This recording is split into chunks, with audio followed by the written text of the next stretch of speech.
السلام علیکم ورحمۃ اللہ وبرکاتہ نحمده ونصلی علی رسولہ الکریم اما بعد فاعوذ باللہ من الشیطان الرجیم بسم اللہ الرحمن الرحیم رب اشرح لی صدری ویسر لی امری واحلل عقدۃ من لسانی یفقہوا قولی۔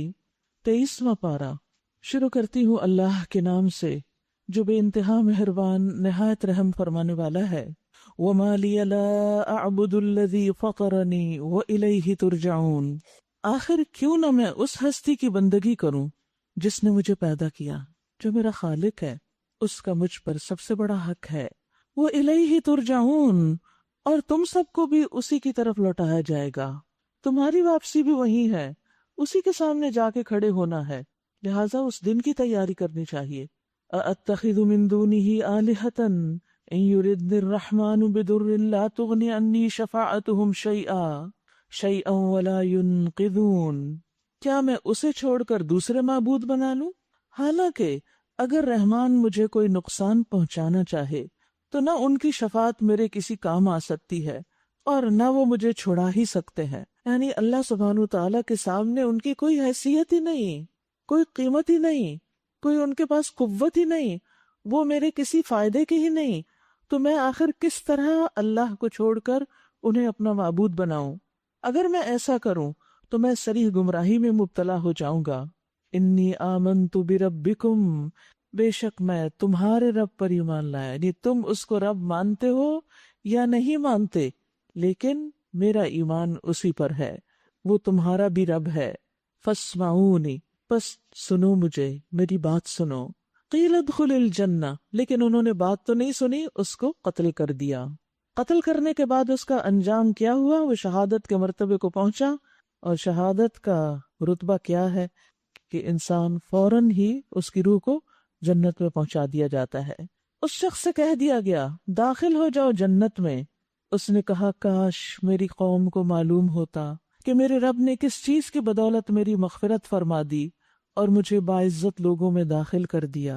سبحان اللہ، کس طرح یہ شخص اپنے قاتلوں کا خیر خواہ ہے، جنہوں نے اس کو قتل کیا اور اس کی زندگی کا خاتمہ کر دیا، یہ ان کے لیے بھلائی کا ارادہ رکھتا ہے، ان کی خیر خواہی رکھتا ہے۔ یاد رکھیے کہ بہت بڑی صفت ہے کہ انسان ہر ایک کے لیے دل میں خیر خواہی کے جذبات رکھے، اس کے لیے بھی جو ہمارے ساتھ خیر خواہی کرے اور اس کے لیے بھی جو نہ کرے۔ اس کی قوم کون تھی؟ مشرک قوم تھی، بتوں کی پجاری تھی، پیغمبروں کی مخالف تھی، لیکن اس کے باوجود وہ ان کے لیے ہمدردی کے جذبات رکھتا ہے۔ کاش انہیں علم ہو جائے کہ ان کی نجات کس میں ہے، اور کاش وہ دیکھیں کہ تم نے کس طرح میرے ساتھ سلوک کیا اور میرے رب نے میرے ساتھ کیا معاملہ کیا۔ یاد رکھیے یہ پیغمبرانہ اخلاق ہے۔ رسول اللہ صلی اللہ علیہ وسلم کے اخلاق میں ہم دیکھتے ہیں کہ ایک یہودی نے آپ پر جادو کر دیا اور اس کی وجہ سے آپ کچھ عرصہ بیمار رہے۔ پھر جبریل علیہ السلام آپ کی خدمت میں حاضر ہوئے اور کہا کہ ایک یہودی نے آپ پہ جادو کر کے فلاں کنویں میں اس کی گرہیں رکھی ہوئی ہیں، جو آپ کے بالوں کے ساتھ گرہیں لگائی گئی تھی۔ تو رسول اللہ صلی اللہ علیہ وسلم نے کچھ لوگوں کو وہاں پر بھیجا، وہ لوگ ان دھاگوں کو یا ان گرہوں کو نکال کر لائے۔ اس کے لاتے ہی یعنی قل اعوذ برب الفلق اور قل اعوذ برب الناس 11 گرہیں تھی، اور یہ دونوں صورتیں پڑھ پڑھ کر ایک ایک گرہ کھولی گئی، اور ان کی گرہیں کھلتے ہی آپ صلی اللہ علیہ وسلم اس طرح کھڑے ہو گئے جیسے رسی میں بندھے ہوئے کسی شخص کو کھول دیا جاتا ہے۔ پھر آپ صلی اللہ علیہ وسلم نے اس کا تذکرہ بھی اس یہودی سے نہیں کیا، اور نہ ہی آپ کے چہرے پر کوئی ناگوار اثرات دیکھے گئے۔ آپ نے اس بات کا دوبارہ ذکر ہی نہیں کیا، اور نہ اس کا کوئی شکوہ اور نہ گلہ اور نہ یہ تذکرہ اور نہ یہ باتیں، اور چہرے پر اثرات بھی نہیں دیکھے گئے۔ سبحان اللہ۔ آج آپ دیکھیے اگر کسی کی وجہ سے ہمیں کوئی نقصان ہو جائے اور کچھ نہیں تو چہرے کے تاثرات وہ تو لازم ہے، موڈ کا آف ہونا تو ضروری ہے نا۔ ہم اتنا بھی نہیں کر سکتے کہ منہ ہی بنا لیں کہ ہمارے ساتھ اتنی بڑی زیادتی ہو گئی اور آپ کہتے ہیں اب آپ ہر وقت خوش اخلاق ہی رہو۔ جی ہاں، یہی پیغمبرانہ اخلاق ہے کہ کوئی جو بھی کر رہا ہے نا، آپ اپنا ایک اصول رکھیں بنا کے کہ میرا معیار یہ ہے، مجھے اس پر رہنا ہے۔ کوئی گرتا ہے نیچے تو گر جائے، مجھے تو اس کو بھی پکڑ کے اٹھانا ہے، نہ کہ مجھے اس کے پیچھے مجھے بھی گرنا ہے۔ نہیں تو نبی صلی اللہ علیہ وسلم اخلاق کے بلند ترین مرتبے پر تھے، اور یہ ہے آپ کا اخلاق کہ اتنی بڑی تکلیف اٹھانے کے بعد آپ چاہتے تو جبریل نے آ کے بتایا تھا اور سچ بتایا تھا، آپ چاہتے تو اس کو بلا کے سزا دیتے اور آپ کا حق تھا کہ آپ کے ساتھ زیادتی ہوئی تھی، لیکن آپ نے اس کو بھی معاف کر دیا۔ یہ دین ایسے ہی نہیں پھیلتا، یہ اس اخلاق کے ساتھ پھیلتا ہے۔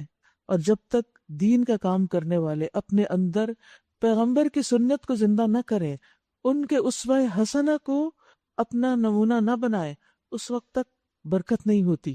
اور یہ شخص زندہ بھی اور مر کے بھی، نبی صلی اللہ علیہ وسلم نے فرمایا نصح قومہ حیا و میتا، کہ زندگی میں بھی اور موت کے بعد بھی اس نے اپنی قوم کی خیرخواہی کی۔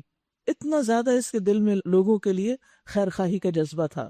اس کے بعد اس کی قوم پر ہم نے آسمان سے کوئی لشکر نہیں اتارا، ہمیں لشکر بھیجنے کی کوئی حاجت نہ تھی، بس ایک دھماکہ ہوا اور یکا یک وہ سب بجھ کر رہ گئے۔ افسوس بندوں کے حال پر، جو رسول بھی ان کے پاس آیا اس کا وہ مذاق ہی اڑاتے رہے۔ کیا انہوں نے دیکھا نہیں کہ ان سے پہلے کتنی ہی قوموں کو ہم ہلاک کر چکے ہیں، اور اس کے بعد وہ پھر کبھی ان کی طرف پلٹ کر نہ آئے؟ ان سب کو ایک روز ہمارے سامنے حاضر کیا جانا ہے۔ اہل مکہ کو سمجھایا جا رہا ہے کہ تم اپنے پیغمبر کے ساتھ کیا معاملہ کر رہے ہو، تمہیں ڈرنا چاہیے کہ پچھلی قوموں کے ساتھ کیا ہوا، اور اس واقعے سے بھی سبق سیکھو تاکہ تم اس عذاب سے بچ سکو۔ یعنی ہر طرح سے گزشتہ اقوام کی مثالیں دے کر بھی اور مختلف دلائل سے سمجھایا جا رہا ہے۔ تاریخ کی مثال کے بعد کائنات پر غور و فکر کی دعوت دی جا رہی ہے۔ وَآیَةٌ لَهُمُ الْأَرْضُ الْمَيْتَةُ أَحْيَيْنَاهَا وَأَخْرَجْنَا مِنْهَا حَبًّا فَمِنْهُ يَأْكُلُونَ۔ ان لوگوں کے لیے بے جان زمین ایک نشانی ہے، ہم نے اس کو زندگی بخشی اور اس سے یہ غلہ نکالا جسے یہ کھاتے ہیں۔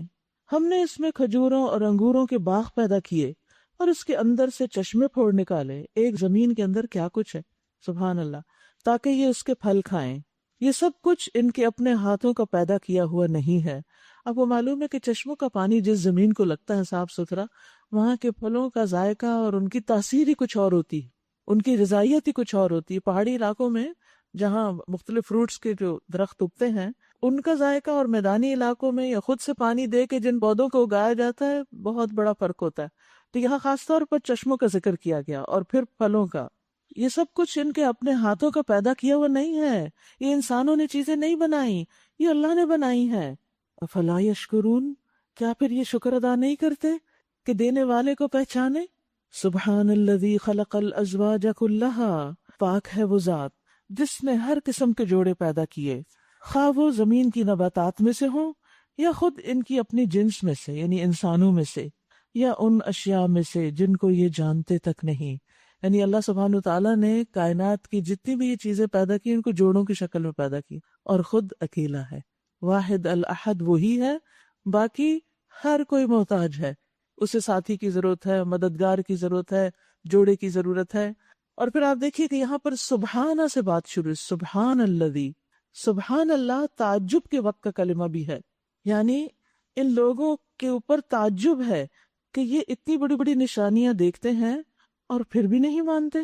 یہ سب کچھ ان کے لیے ایک بہت بڑی کتاب کی طرح کھلا ہوا ہے، لیکن یہ ہے کہ توجہ ہی نہیں کرتے۔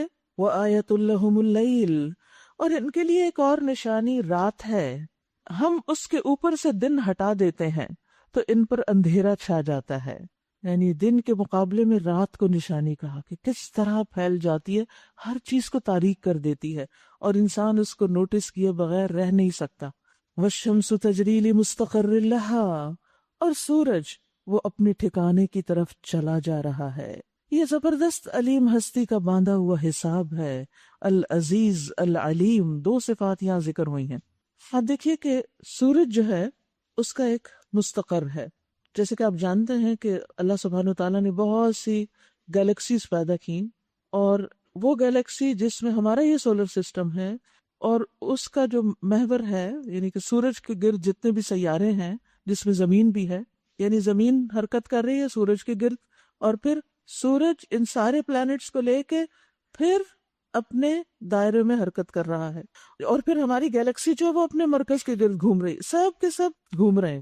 ہم تو کبھی کبھی طواف کرنے جاتے ہیں نا، اور سب کے اندر یہ خواہش ہونی چاہیے، لیکن یہ سارے ستارے، سیارے، سولر سسٹم اور گیلیکسیز اور پھر ان کے کلسٹر، سب کے سب اللہ کی تسبیح بیان کر رہے ہیں اور ایک خاص حرکت کر رہے ہیں جو اللہ نے ان کے لیے مقرر کی ہے۔ اب یہ جو ہے کہ ہمارا جو سورج ہے اپنے سولر سسٹم کے ساتھ جو اس کا مرکز ہے ہماری کہکشاں یا گیلیکسی کا، اس سے اندازہ لگایا گیا کہ 10 کلو پارسک دور ہے، اور 10 کلو پارسک کتنا ہوتا ہے کہ اگر ہندسوں میں اس کو لکھا جائے تو 2 کا ہندسہ لکھ کے اس کے بعد 17 صفر لگائیں، اور سورج کو اپنے محور کے گرد ایک چکر مکمل کرنے کے لیے 250 ملین یعنی 25 کروڑ سال لگیں گے۔ یہ انسانوں کے اندازے ہیں، حالانکہ سورج ایک سیکنڈ میں 150 مائلز کی رفتار سے چل رہا ہے، یعنی ہم ایک سیکنڈ کی جو ٹک دیکھتے ہیں اس میں وہ 150 میل دور جا چکا ہوتا ہے، یعنی اپنا فاصلہ طے کر چکا ہوتا ہے۔ اور یہ تو صرف ہماری گیلیکسی اور یہ ہمارا سولر سسٹم اور یہ زمین، پھر یہ بھی حرکت کر رہی ہے۔ تو اللہ نے جو کچھ پیدا کیا ہے اس کا انسان اندازہ بھی نہیں لگا سکتا، لیکن یہ ہے کہ یہ سورج جاتا کہاں ہے اور پھر کہاں سے آتا ہے۔ ابو ذر سے روایت ہے، انہوں نے کہا میں غروب آفتاب کے وقت مسجد نبی میں موجود تھا نبی صلی اللہ علیہ وسلم کی خدمت میں۔ آپ نے فرمایا اے ابو ذر تمہیں پتا ہے سورج کہاں غروب ہوتا ہے؟ میں نے کہا اللہ اور اس کا رسول ہی زیادہ جانتے ہیں۔ آپ نے فرمایا بلا شبہ سورج چلتا رہتا ہے حتیٰ کہ عرش کے نیچے سجدہ کرتا ہے، اور یہی اللہ کا فرمان ہے وَالشَّمْسُ تَجْرِي لِمُسْتَقَرٍّ لَهَا ذَلِكَ تَقْدِيرُ الْعَزِيزِ الْعَلِيمِ۔ اور پھر آپ دیکھیے یہ 2 صفات ہیں بڑی زبردست ہیں کہ یہ اندازہ، یہ تقدیر مقرر کی ہے سورج کی کہ اس نے کتنی رفتار سے چلنا ہے، کب کہاں سے گزرنا ہے، کہاں سجدہ کرنا ہے، کہاں روشنی دینی ہے، کتنی روشنی دینی ہے، کتنے فاصلے سے دینی ہے، سب اللہ نے مقرر کیا۔ اور اللہ سبحانہ وتعالیٰ العزیز ہے، غالب ہے، یعنی اس کے کنٹرول میں ہے یہ سب کچھ اپنی مرضی سے نہیں کر رہا۔ اور پھر العلیم بھی ہے، یعنی پوری باریکی کے ساتھ ان سب چیزوں سے باخبر بھی ہے کہ اس کا کون سا ستارہ اور سیارہ کس قسم کی حرکت کر رہا ہے۔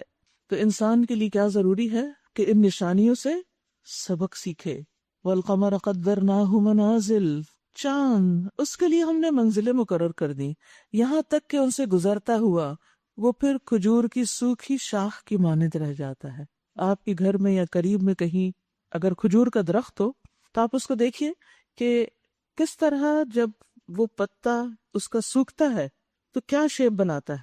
چاند جب طلوع ہوتا ہے تو آپ دیکھیے کہ اس طرح کی شیپ ہوتی ہے، یہ کھجور کے پتے کی شیپ نہیں ہوتی، لیکن جب وہ آخری دنوں میں غروب ہونے کے قریب آتا ہے، یعنی اس کی روشنی ختم ہو جاتی ہے 1-2 دن کے لیے، تو اس وقت اگر آپ دیکھیں تو وہ دوسرے رخ پر آپ کو اس شاخ کی طرح نظر آئے گا، یعنی وہ کرو اس کے اندر نظر آئے گا۔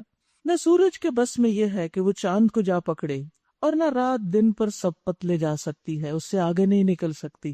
ہر ایک کی باری ہے۔ وَكُلٌّ فِي فَلَكٍ يَسْبَحُونَ، سب ایک ایک فلک میں تیر رہے ہیں، اپنے اپنے کام میں لگے ہوئے ہیں۔ وَآيَةٌ لَهُمْ أَنَّا حَمَلْنَا ذُرِّيَّتَهُمْ فِي الْفُلْكِ الْمَشْحُونِ، ان کے لیے یہ بھی ایک نشانی ہے کہ ہم نے ان کی نسل کو بھری ہوئی کشتی میں سوار کر دیا۔ نوح علیہ السلام کی کشتی کی طرف اشارہ ہے، اور پھر ان کے لیے ویسی ہی کشتیاں اور پیدا کیں جن پر یہ سوار ہوتے ہیں، ہم چاہیں تو ان کو غرق کر دیں، کوئی ان کی فریاد سننے والا نہ ہو اور کسی طرح یہ نہ بچائے جا سکیں، بس ہماری رحمت ہی ہے جو انہیں پار لگاتی ہے اور ایک وقت خاص تک زندگی سے فائدہ اٹھانے کا موقع دیتی ہے۔ حقیقت یہ ہے کہ یہ جو بات یہاں کی گئی ہے نا کہ کوئی ان کی چیخ سننے والا نہ ہو، یعنی سمندر کی وسعتوں میں کہیں ان کی کشتی ڈوب رہی ہو تو کوئی ان کو بچانے کے لیے نہیں آ سکتا۔ ہوا میں جو جہاز اڑ رہے ہیں اگر ان کے اوپر کچھ مشکل آ جائے تو کوئی ان کو گرنے سے بچا نہیں سکتا، پھر ان کو کوئی مددگار نہیں پہنچتا، کیونکہ مددگار خود بہت دور ہے، پہنچنا چاہیں بھی تو پہنچ نہیں سکتے۔ اور وہ آزمائش کا وقت بھی اتنا سخت ہوتا ہے کہ جس میں انسان کوئی بھی کام نہیں آتا۔ آپ دیکھیے کتنے واقعات آپ نے سنے ہوئے۔ کل ہی میں ایک امام کی وفات کا واقعہ سن رہی تھی کہ وہ اپنے گھر، بہت بڑے امام تھے، گھر میں غسل کے لیے باتھ روم میں گئے اور ان کی وائف نے دیکھا کہ بچے ادھر ادھر کھیلنے تو باہر سے کنڈی لگا دی، اور کنڈی لگا کے خود اپنے کاموں میں مصروف ہو گئی، اور وہ نہانے کے بعد کٹکٹاتے رہے لیکن ان کو آواز ہی نہیں گئی۔ بہت دیر کے بعد جب خیال ہے کہ اوہ تو کنڈی لگا دی تھی، جب جا کے کھولا تو وہ وہیں فوت ہو چکے تھے۔ کیونکہ آپ دیکھیے کہ بعض اوقات ایک گھر کے اندر رہتے ہوئے کوئی مشکل آتی ہے تو ہماری چیخ دوسرے نہیں آتی۔ کئی دفعہ ایسا ہوتا ہے کہ گھروں میں جیسے ڈاکو وغیرہ، اللہ تعالیٰ سب کو محفوظ رکھے، لیکن جب آ جاتے ہیں تو انسان بعض اوقات چیخ نہیں سکتا۔ رات کو خواب میں سوتے ہوئے بعض اوقات اگر کوئی چیز آپ کو پکڑ رہی ہوتی ہے تو اس وقت چیخ نہیں نکلتی، اور ساتھ لیٹے ہوئے انسان کو پتہ نہیں چلتا کہ دوسرے کے اوپر کیا بیت رہی۔ تو اس لیے انسان کو ہمیشہ اللہ سے ڈرتے ہی رہنا چاہیے اور پناہ مانگنی چاہیے. فلا صریخ لہم ولا ہم ینقذون الا رحمتا منا، مگر ہماری رحمت سے، ومتاعا الی حین، اور ایک خاص وقت تک فائدہ اٹھانے کے لیے، یعنی اللہ تعالیٰ ہی موقع دیتا ہے. ان لوگوں سے جب کہا جاتا ہے بچو اس انجام سے جو تمہارے آگے آ رہا ہے اور تمہارے پیچھے گزر چکا ہے، یعنی ماضی کی داستانوں سے بھی سبق سیکھو اور کل قیامت جو آ رہی ہے اس سے بھی ڈرو، شاید کہ تم پہ رحم کیا جائے. یعنی اللہ کا ڈر جو ہے اللہ کی رحمت لانے کا ذریعہ بنتا ہے، اللہ کی خشیت سے رحمت آتی ہے. تو یہ سنی انسنی کر جاتے ہیں. وَمَا تَأْتِيهِم مِّنْ آيَةٍ مِّنْ آيَاتِ رَبِّهِمْ إِلَّا كَانُوا عَنْهَا مُعْرِضِينَ، ان کے سامنے ان کے رب کی آیات میں سے جو آیت بھی آتی ہے یہ اس کی طرف توجہ ہی نہیں کرتے. اور جب ان سے کہا جاتا ہے کہ اللہ نے جو رزق تمہیں عطا کیا ہے اس میں سے اللہ کی راہ میں خرچ کرو، تو یہ لوگ جنہوں نے کفر کیا ہے ایمان لانے والوں کو جواب دیتے ہیں کیا ہم ان کو کھلائیں جنہیں اگر اللہ چاہتا تو خود کھلا دیتا، تم تو بالکل ہی بہک گئے ہو. آج بھی بہت سے لوگ جب ان سے کہا جائے کہ غریبوں کے لیے کچھ کرو تو کہتے ہیں اللہ ہے نا، وہ خود ہی کرے گا جس کی مخلوق ہے، ہم کیوں کریں. یہ لوگ کہتے ہیں یہ قیامت کی دھمکی آخر کب پوری ہوگی، بتاؤ اگر تم سچے ہو. دراصل یہ جس چیز کی راہ تک رہے ہیں وہ بس ایک دھماکہ ہے. ما ينظرون الا صیحة واحدہ تأخذهم وهم يخصمون، جو یکایک انہیں عین اس حالت میں دھر لے گا جب یہ اپنے معاملات میں جھگڑ رہے ہوں گے. یخصمون یعنی وہ دنیا میں خرید و فروخت کے کاموں میں جھگڑے کر رہے ہوں گے، اپنی مجلسوں اور بازاروں میں بحث مباحثے کر رہے ہوں گے کہ اچانک قیامت آ جائے گی، اور اس وقت یہ وصیت تک نہ کر سکیں گے، نہ اپنے گھروں کو پلٹ سکیں گے. پھر ایک سور پھونکا جائے گا اور یکا یک یہ اپنے رب کے حضور پیش ہونے کے لیے اپنی قبروں سے نکل پڑیں گے. یعنی پہلے دھماکے میں جو زندہ ہے وہ سب مر جائیں گے، اور پھر جب دوبارہ سور پھونکا جائے گا تو نئے پرانے سب کے سب زمین سے اٹھ جائیں گے. گھبرا کر کہیں گے یہ کس نے ہمیں ہماری خوابگاہ سے اٹھا کھڑا کیا. یہ وہی چیز ہے جس کا رحمان نے وعدہ کیا تھا اور رسولوں کی بات سچی تھی. ایک ہی زور کی آواز ہوگی اور سب کے سب ہمارے سامنے حاضر کر دیے جائیں گے، یعنی کوئی بھی پیچھے رہ نہ سکے گا. فَالْيَوْمَ لَا تُظْلَمُ نَفْسٌ شَيْئًا وَلَا تُجْزَوْنَ إِلَّا مَا كُنْتُمْ تَعْمَلُونَ، آج کسی پر ذرہ برابر ظلم نہ کیا جائے گا اور تمہیں ویسا ہی بدلہ دیا جائے گا جیسے عمل تم کرتے تھے. ہر ایک کو اس کے عمل کے مطابق ہی اپنا انجام نظر آئے گا، کوئی اور تو اپنا کچھ بھی عمل نہیں دے گا اس وقت. ان اصحاب الجنت اليوم فی شغل فاکہون، آج جنتی لوگ مزے کرنے میں مشغول ہیں. جنتیوں کو جلد نعمتوں کی طرف لے جایا جائے گا، جنت قریب لے آئی جائے گی. قرآن مجید میں آتا ہے سورۃ قاف میں وَأُزْلِفَتِ الْجَنَّةُ لِلْمُتَّقِينَ غَيْرَ بَعِيدٍ، اور جنت متقی لوگوں کے قریب کر دی جائے گی، کچھ دور نہ ہوگی. جنت بندوں کے لیے سج کر آئے گی پوری زینت کے ساتھ. نبی صلی اللہ علیہ وسلم نے فرمایا بے شک اللہ عز و جل قیامت والے دن جنت کو بلائے گا، وہ زینت اور سجاوٹ اور نمائش اور آرائش کے ساتھ آئے گی. پھر اللہ تعالیٰ اعلان کرے گا میرے وہ بندے کہاں ہیں جنہوں نے میرے راستے میں قتال کیا اور ان سے قتال کیا گیا، انہیں میرے راستے میں تکلیفیں دی گئی، انہوں نے میرے راستے میں جد و جہد کی. میرے بندو تم جنت میں داخل ہو جاؤ. وہ بغیر حساب کے جنت میں داخل ہو جائیں گے. اللہ ہمیں بھی بغیر حساب کے جنت میں داخل کرنا. یعنی باقی لوگ تو حساب کتاب کے لیے کھڑے ہوں گے، لیکن ان لوگوں کو جنہوں نے اللہ کے راستے میں جد و جہد کی ہوگی ان کو بغیر حساب کے داخل کر دیا جائے گا. کیونکہ آپ دیکھیے کہ جو لوگ دنیا میں نیکی کے راستے میں دوڑ رہے ہیں وہ مرنے کے بعد جب اٹھیں گے تو دوڑتے ہوئے اپنے انجام کو جلد پہنچ جائیں گے غیر بعید. پھر فرمایا وہ اور ان کی بیویاں گھنے سایوں میں ہیں، مسندوں پر تکیے لگائے ہوئے، ہر قسم کی لذیذ چیزیں کھانے پینے کو ان کے لیے وہاں موجود ہیں. بس اب صرف عیش و عشرت کے سامان ہی ہیں جن کی ڈریمز انسان دنیا میں دیکھتا ہے کہ دنیا میں یہ سب کچھ مل جائے، اور اس کے لیے دن رات بھاگ رہا ہے، اور وہ ہے کہ ہاتھ آتی نہیں، اور آ بھی جائیں تو ان کا مزہ جلد ختم ہو جاتا ہے. جو کچھ وہ طلب کریں گے ان کے لیے حاضر ہے. رب رحیم کی طرف سے ان کو سلام کہا گیا ہے. سبحان اللہ، کتنا بڑا اعزاز. اور اے مجرموں آج تم چھٹ کر الگ ہو جاؤ. آدم کے بچوں، کیا میں نے تمہیں ہدایت نہ کی تھی کہ شیطان کی بندگی نہ کرو، شیطان کے بندے نہ بنو؟ وہ تمہارا کھلا دشمن ہے، اور میری ہی بندگی کرو.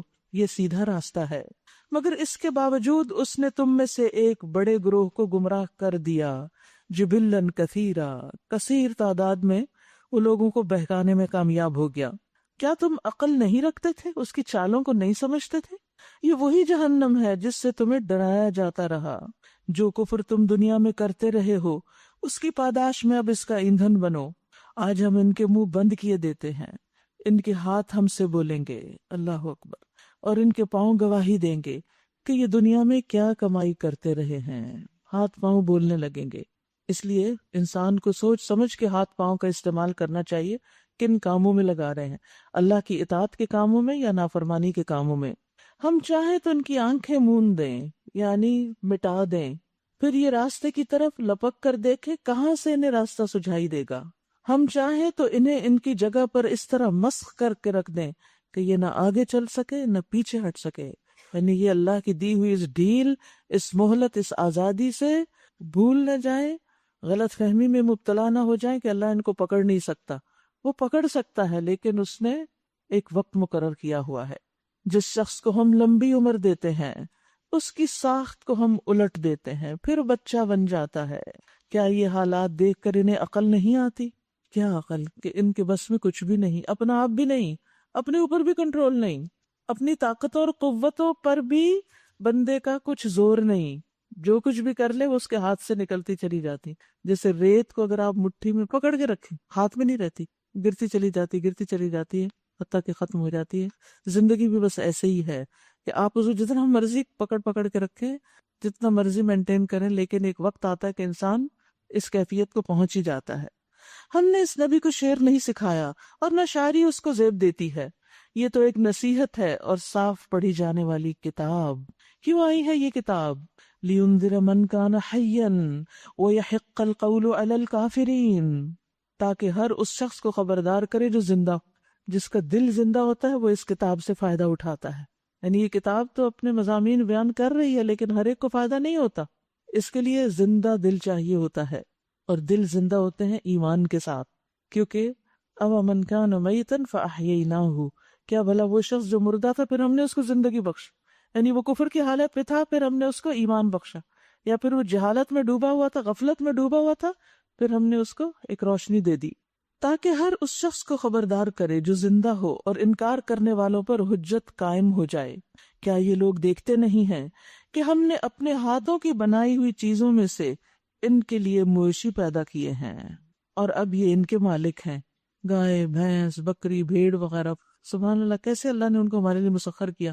یہ اتنے بڑے بڑے جانور ہیں، آپ دیکھیے بھینس کتنی ہیوج، اگر وہ شیر کی طرح سرکش ہوتے تو ہم تو دودھ ہی نہیں نکال سکیں، لیکن اللہ نے اس کو کس طرح تابع فرمان کر دیا، اور ہم ان سے ملنے والی نعمتوں کو استعمال کرتے رہتے، کبھی نہیں سوچتے کہ کہاں سے آ رہی، کس نے ان کو بنایا، کس نے پیدا کیا، اور کس طرح انسان ان کا مالک ہے۔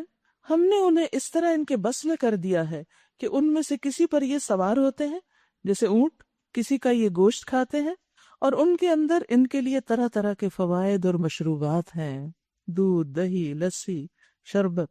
پھر کیا یہ شکر گزار نہیں ہوتے؟ تو اس سے کیا پتہ چلتا ہے کہ جس وقت انسان ان نعمتوں کا استعمال کرے اپنے رب کو ضرور یاد کرے، کم از کم الحمدللہ کہنا نہ بھولے، اور بڑا شکر تو یہ ہوتا ہے کہ پھر انسان ان نعمتوں کو دوسروں کے ساتھ شیئر بھی کرے۔ یہ سب کچھ ہوتے ہوئے انہوں نے اللہ کے سوا دوسرے الہ بنا لیے اور یہ امید رکھتے ہیں کہ ان کی مدد کی جائے گی۔ وہ ان کی کوئی مدد نہیں کر سکتے، بلکہ یہ لوگ الٹے ان کے لیے حاضر باش لشکر بنے ہوئے ہیں، یعنی ان کو بھی سنبھالنا پڑتا ہے، صاف کرنا پڑتا ہے بتوں کو۔ اچھا، جو باتیں یہ بنا رہے ہیں وہ تمہیں رنجیدہ نہ کریں، ان کی چھپی اور کھلی سب باتوں کو ہم جانتے ہیں۔ کیا انسان دیکھتا نہیں کہ ہم نے اسے نطفے سے پیدا کیا، پھر وہ سری جھگڑالو بن کر کھڑا ہو گیا، اب وہ ہم پہ مثالیں چسپاں کرتا ہے اور اپنی پیدائش کو بھول جاتا ہے، سوچتا نہیں کہ کس چیز سے پیدا ہوا ہے، اور جب اللہ بڑا کرتا ہے، علم اور عقل دیتا ہے، تو اس کو اللہ ہی کے خلاف استعمال کرتا ہے، اسی کے کلام میں نقص نکالتا ہے۔ کہتا ہے کون ان ہڈیوں کو زندہ کرے گا جب یہ بوسیدہ ہو چکی ہوں؟ ان سے کہو وہی انہیں زندہ کرے گا جس نے انہیں پہلے پیدا کیا، اور وہ تخلیق کا ہر کام جانتا ہے۔ یعنی جتنی بھی چیزیں اللہ نے بنائی ہیں یہ اس بات کی گواہ ہیں کہ اللہ ان کو دوبارہ بھی بنا سکتا ہے۔ جو پہلی بار پیدا کر سکتا ہے اس کے لیے دوسری بار پیدا کرنا کچھ مشکل نہیں. وہی جس نے تمہارے لیے ہرے بھرے درخت سے آگ پیدا کر دی اور تم اس سے اپنے چولہے روشن کرتے ہو. عربوں کے ہاں کچھ درخت ایسے تھے کہ جن کی ٹہنیوں کو ایک دوسرے کے اوپر مارتے تو اس میں سے آگ نکلتی تھی. پہلے ماچس کے کارخانے تھوڑی ہوا کرتے تھے. اسی طرح چکماک سے، پتھروں سے، لکڑی سے لوگ آگ روشن کرتے. کیا وہ جس نے آسمانوں اور زمین کو پیدا کیا اس پہ قادر نہیں کہ ان جیسوں کو پیدا کر سکے؟ کیوں نہیں، جبکہ وہ ماہر خلاق ہے. وہ تو جب کسی چیز کا ارادہ کرتا ہے تو اس کا کام بس یہ ہے کہ اسے حکم دے کہ ہو جا، اور وہ ہو جاتی ہے. فَسُبْحَانَ الَّذِي بِيَدِهِ مَلَكُوتُ كُلِّ شَيْءٍ وَإِلَيْهِ تُرْجَعُونَ. پاک ہے وہ جس کے ہاتھ میں ہر چیز کا مکمل اقتدار ہے اور اسی کی طرف تم پلٹائے جانے والے ہو. یعنی جو مالک ہے وہ صرف باقی کائنات کا نہیں، تمہارا بھی ہے، تمہیں بھی واپس بلا لے گا. سورۃ الصافات. شروع کرتی ہوں اللہ کے نام سے جو بے انتہا مہربان نہایت رحم فرمانے والا ہے. والصافات صفا. قسم ہے ان فرشتوں کی جو قطار در قطار صف باندھتے ہیں. فرشتے صف باندھتے ہیں، قطار بناتے ہیں. یہاں صافات سے مراد صف بنانے والے، قطار بنانے والے فرشتے ہیں. یاد رکھیے، فرشتے آسمان میں ایسی ہی صفیں بناتے ہیں جیسے دنیا میں لوگ نماز کے لیے صفیں بناتے ہیں. اور یہ بھی کہا گیا ہے کہ جب وہ ہوا میں کھڑے ہوتے ہیں تو اپنے پروں سے قطار بناتے ہیں. کبھی آپ نے دیکھا نا کچھ پرندے قطار میں اڑ رہے ہوتے ہیں. فرشتے ہمیں نظر نہیں آتے لیکن وہ بھی قطار میں آتے اور جاتے ہیں. اور قیامت کے دن جب اتریں گے آسمان سے اور زمین کے گرد ہوں گے تو اس وقت بھی وہ اپنی صفیں بنا لیں گے. بہت ڈسپلن میں ہوتے ہیں، صفیں بناتے ہیں، لیکن ہم ان کی پیروی نہیں کرتے. جابر بن سمرہ کہتے ہیں رسول اللہ صلی اللہ علیہ وسلم نے فرمایا، کیا تم اس طرح صفیں نہیں بناتے جس طرح فرشتے اپنے رب عز و جل کے پاس بناتے ہیں؟ یعنی جب اللہ کی عبادت وہ کرتے ہیں تو صف بنا کے کرتے ہیں، ایک ڈسپلن میں ہوتے ہیں. ہم نے پوچھا کہ فرشتے اپنے رب کے پاس کس طرح صفیں بناتے ہیں؟ آپ نے فرمایا وہ پہلے ابتدائی صفوں کو پورا کرتے ہیں، آگے والی صفوں کو پورا کرتے ہیں اور ایک دوسرے کے ساتھ مل کے کھڑے ہوتے ہیں. آپ میں سے جو لوگ مسجد جاتے ہیں وہ ایسا ہی کرتے ہیں یا نہیں؟ اگر نہیں کرتے تو نماز نہیں ہوتی. ایسے ہی کھڑے ہیں آپ پھر وہاں اتنی رات جاگ رہے ہیں، کیونکہ پراپر صف میں کھڑا ہونا، بیچ میں گیپ نہ چھوڑنا، کندھے سے کندھا ملانا، اسٹریٹ کھڑے ہونا، یہ نماز قائم کرنے کا حصہ ہے. تو اس کی پابندی کرنی بے حد ضروری ہے. لیکن افسوس یہ کہ مسجد میں اگر کسی کو کہا جائے تو کوئی سن کے نہیں دیتا. اس سے اندازہ ہوتا نا کہ ہم ایک دوسرے کے ساتھ کیا رویہ رکھتے ہیں. امام حرم یا مسجدوں میں عام طور پہ کہتے ہیں لینو فی ایدی اخوانکم، اپنے بھائیوں کے ہاتھوں میں نرم پڑ جاؤ. یعنی جب وہ تمہیں ہاتھ سے پکڑ کے کہیں کہ ساتھ مل جاؤ تو نرم رویہ اختیار کرو. اور ہم اور اکڑ جاتے ہیں. اور بعض لوگ تو اگر نماز میں تھوڑا سا ہلا جلا دیتے تو ادھر ہی پہاڑ بن کے کھڑے ہو جاتے ہیں، ہلنے کا نام نہیں لیتے. جبکہ نماز میں یہ حرکت جائز ہے کہ اگر کوئی شخص مثلا اس کا وضو نہیں رہا یا کسی وجہ سے وہ اگلی صف میں چلا گیا تو آپ پیچھے سے اس صف کو پورا کریں. اور اگر پیچھے کوئی ایک شخص اکیلا تو بعض اوقات اگلی صف سے اسے نکال کے پیچھے کرنا پڑے گا. کوئی بتا رہا تھا کہ وہ اکیلا تھا، اس نے اگلی صف سے ایک بندے کو پیچھے بلایا. اب وہ اگلی صف نے گیپ ہی نہیں فل کیا. اب وہی کیا ہوا کہ اب یہ جو شخص جس کو کریز تھا سب پوری کرنے، یہ خود آگے چل گیا. تو آپ سوچیں کہ پیچھے والے نے پھر کیا کیا ہوگا. تو بہرحال اس طرح کے بھی لطیفے ہوتے ہیں. لیکن یہ ہے کہ صفوں کی ترتیب اور درستگی، اس کے لیے آپ حریص ہوں. دلوں کی درستگی کا انحصار صفوں کی درستگی پر ہے. براء ابن عازب کہتے ہیں کہ رسول اللہ صلی اللہ علیہ وسلم صفوں کے درمیان ایک طرف سے دوسری طرف کو چلتے، یعنی آپ نماز جب کھڑی ہوتی تو خود چل کے جا کے دیکھتے کہ صف کیسے بنی ہوئی ہے.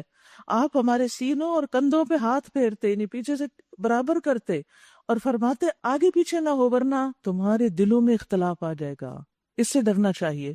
اور آپ فرمایا کرتے بے شک اللہ پہلی صفوں میں آنے والوں پہ رحمت نازل کرتا ہے. یعنی اگر آگے جگہ خالی ہے، پیچھے کیوں کھڑے ہو گئے ہو، آگے آ جاؤ، اللہ کی رحمت ہوگی. اور اس کے لیے فرشتے دعائیں کرتے ہیں، یعنی ایسے لوگوں کے لیے. پھر ان کی قسم جو ڈانٹنے پھٹکارنے والے ہیں، یعنی وہ فرشتے جو مجرموں کی روح نکالنے جب آتے ہیں تو ان کو مارتے بھی ہیں اور ان کو ڈانٹتے بھی ہیں. پھر ان کی قسم جو کلام نصیحت سنانے والے ہیں، یعنی وہی لے کے اترتے ہیں. تمہارا معبود حقیقی بس ایک ہی ہے. یعنی یہ سارے فرشتے بھی گواہ ہیں کہ اللہ ایک ہے.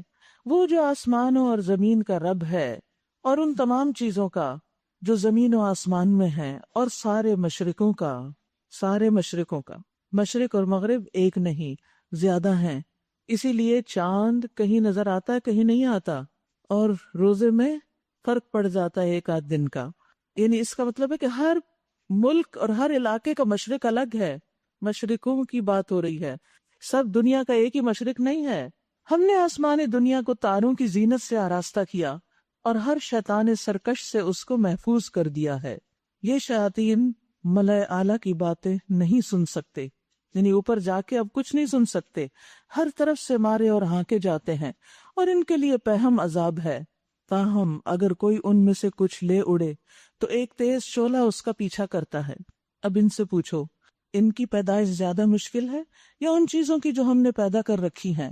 ان کو ہم نے لیسدار گارے سے پیدا کیا ہے۔ تم اللہ کی قدرت کے کرشموں پہ حیران ہو اور یہ اس کا مذاق اڑا رہے ہیں۔ سمجھایا جاتا ہے تو سمجھ کر نہیں دیتے، کوئی نشانی دیکھتے ہیں تو اسے ٹھٹھوں میں اڑا دیتے ہیں اور کہتے ہیں یہ تو ایک صریح جادو ہے۔ بھلا کہیں ایسا ہو سکتا ہے کہ جب ہم مر چکے ہوں اور مٹی بن جائیں اور ہڈیوں کا پنجر رہ جائیں، اس وقت ہم پھر زندہ کر کے اٹھا کھڑے کیے جائیں؟ اور کیا ہمارے اگلے وقتوں کے آباء و اجداد بھی اٹھائے جائیں گے؟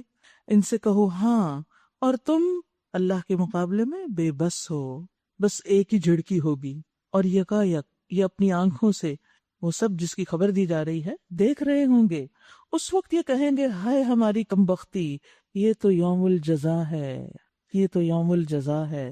اس وقت ان کو ہوش آ جائے گی۔ یہ وہی فیصلے کا دن ہے جسے تم جھٹلایا کرتے تھے۔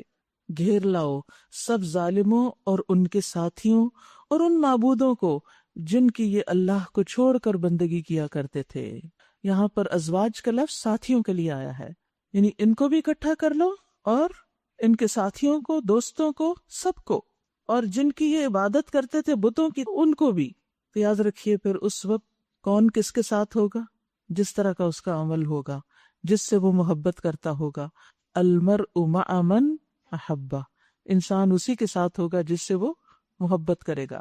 پھر ان سب کو جہنم کا راستہ دکھاؤ اور ذرا انہیں ٹھہراؤ، ان سے کچھ پوچھنا ہے۔ کیا ہو گیا تمہیں؟ اب ایک دوسرے کی مدد کیوں نہیں کرتے؟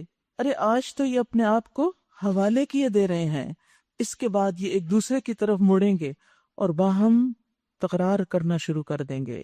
اب دیکھیے کہ یہاں پر یہ بات ہو رہی ہے کہ جب انہیں جہنم کی طرف لے جایا جائے گا تو وہاں ان کو روک لیا جائے گا، وقفوہم انہم مسئولون، اور وہاں یہ سب کچھ ہو رہا ہوگا۔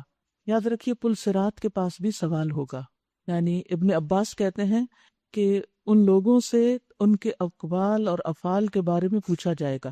ایسے ہوتا ہے نا جب آپ مثلاً ایئرپورٹ پہ جاتے ہیں تو پہلا انٹریکشن آپ کا ہوتا ہے جہاں آپ چیک ان کرتے ہیں، پھر اس کے بعد آگے جاتے ہیں تو کیا ہوتا ہے؟ امیگریشن ہوتی ہے، پھر آگے جاتے ہیں جب جہاز میں جانے لگتے ہیں تو پھر بورڈنگ پاس دیکھتے ہیں۔ تو اس سے آپ ایک اندازہ لگا سکتے ہیں جب آپ ٹریول کریں تو آخرت کی جو جرنی ہے اس کو بھی مائنڈ میں رکھا کریں کہ وہاں بھی مختلف جگہوں پر انسان کو مختلف چیزوں سے واسطہ پیش آئے گا، اور پل صراط کے پاس سوال و جواب کے بعد پھر جو لوگ تو اس میں گرنے ہوں گے گر جائیں گے، اور جو وہاں سے نکل جائیں گے پھر جنت سے پہلے ایک اور مرحلہ بھی آئے گا، اور وہ ہوگا قنطرہ کا۔ صحیح بخاری میں آتا ہے رسول اللہ صلی اللہ علیہ وسلم نے فرمایا مومن آگ سے چھٹکارا پائیں گے تو ان کو جنت اور جہنم کے درمیان، ابھی جنت میں پہنچے نہیں اور جہنم سے پار ہو گئے، ایک قنطرہ پر روک لیا جائے گا۔ بس دنیا میں جو ان کے بعض مظالم تھے، ایک دوسرے پہ ظلم تھے، ان کا ایک دوسرے سے قصاص دلوایا جائے گا، یہاں تک کہ ان کو پاک صاف کر دیا جائے گا۔ یا تو ویسے معافی تلافی، یا پھر یہ کہ اس کے عمل اس کے پاس، اس کے پاس، اور سب کے ساتھ انصاف ہوگا۔ پھر ان کو جنت میں داخل ہونے کی اجازت دی جائے گی۔ اللہ اکبر۔ آخرت کا مرحلہ ایک مرحلہ نہیں، بہت سے مرحلے ہیں، انسان کو ہر ایک کے بارے میں سوچنا چاہیے۔ قسم ہے اس ذات کی جس کے ہاتھ میں محمد صلی اللہ علیہ وسلم کی جان ہے، ان میں سے ایک آدمی جنت میں اپنے گھر کو زیادہ جاننے والا ہوگا بنسبت اس کے کہ وہ جتنا دنیا میں اپنے گھر کا راستہ جانتا ہے۔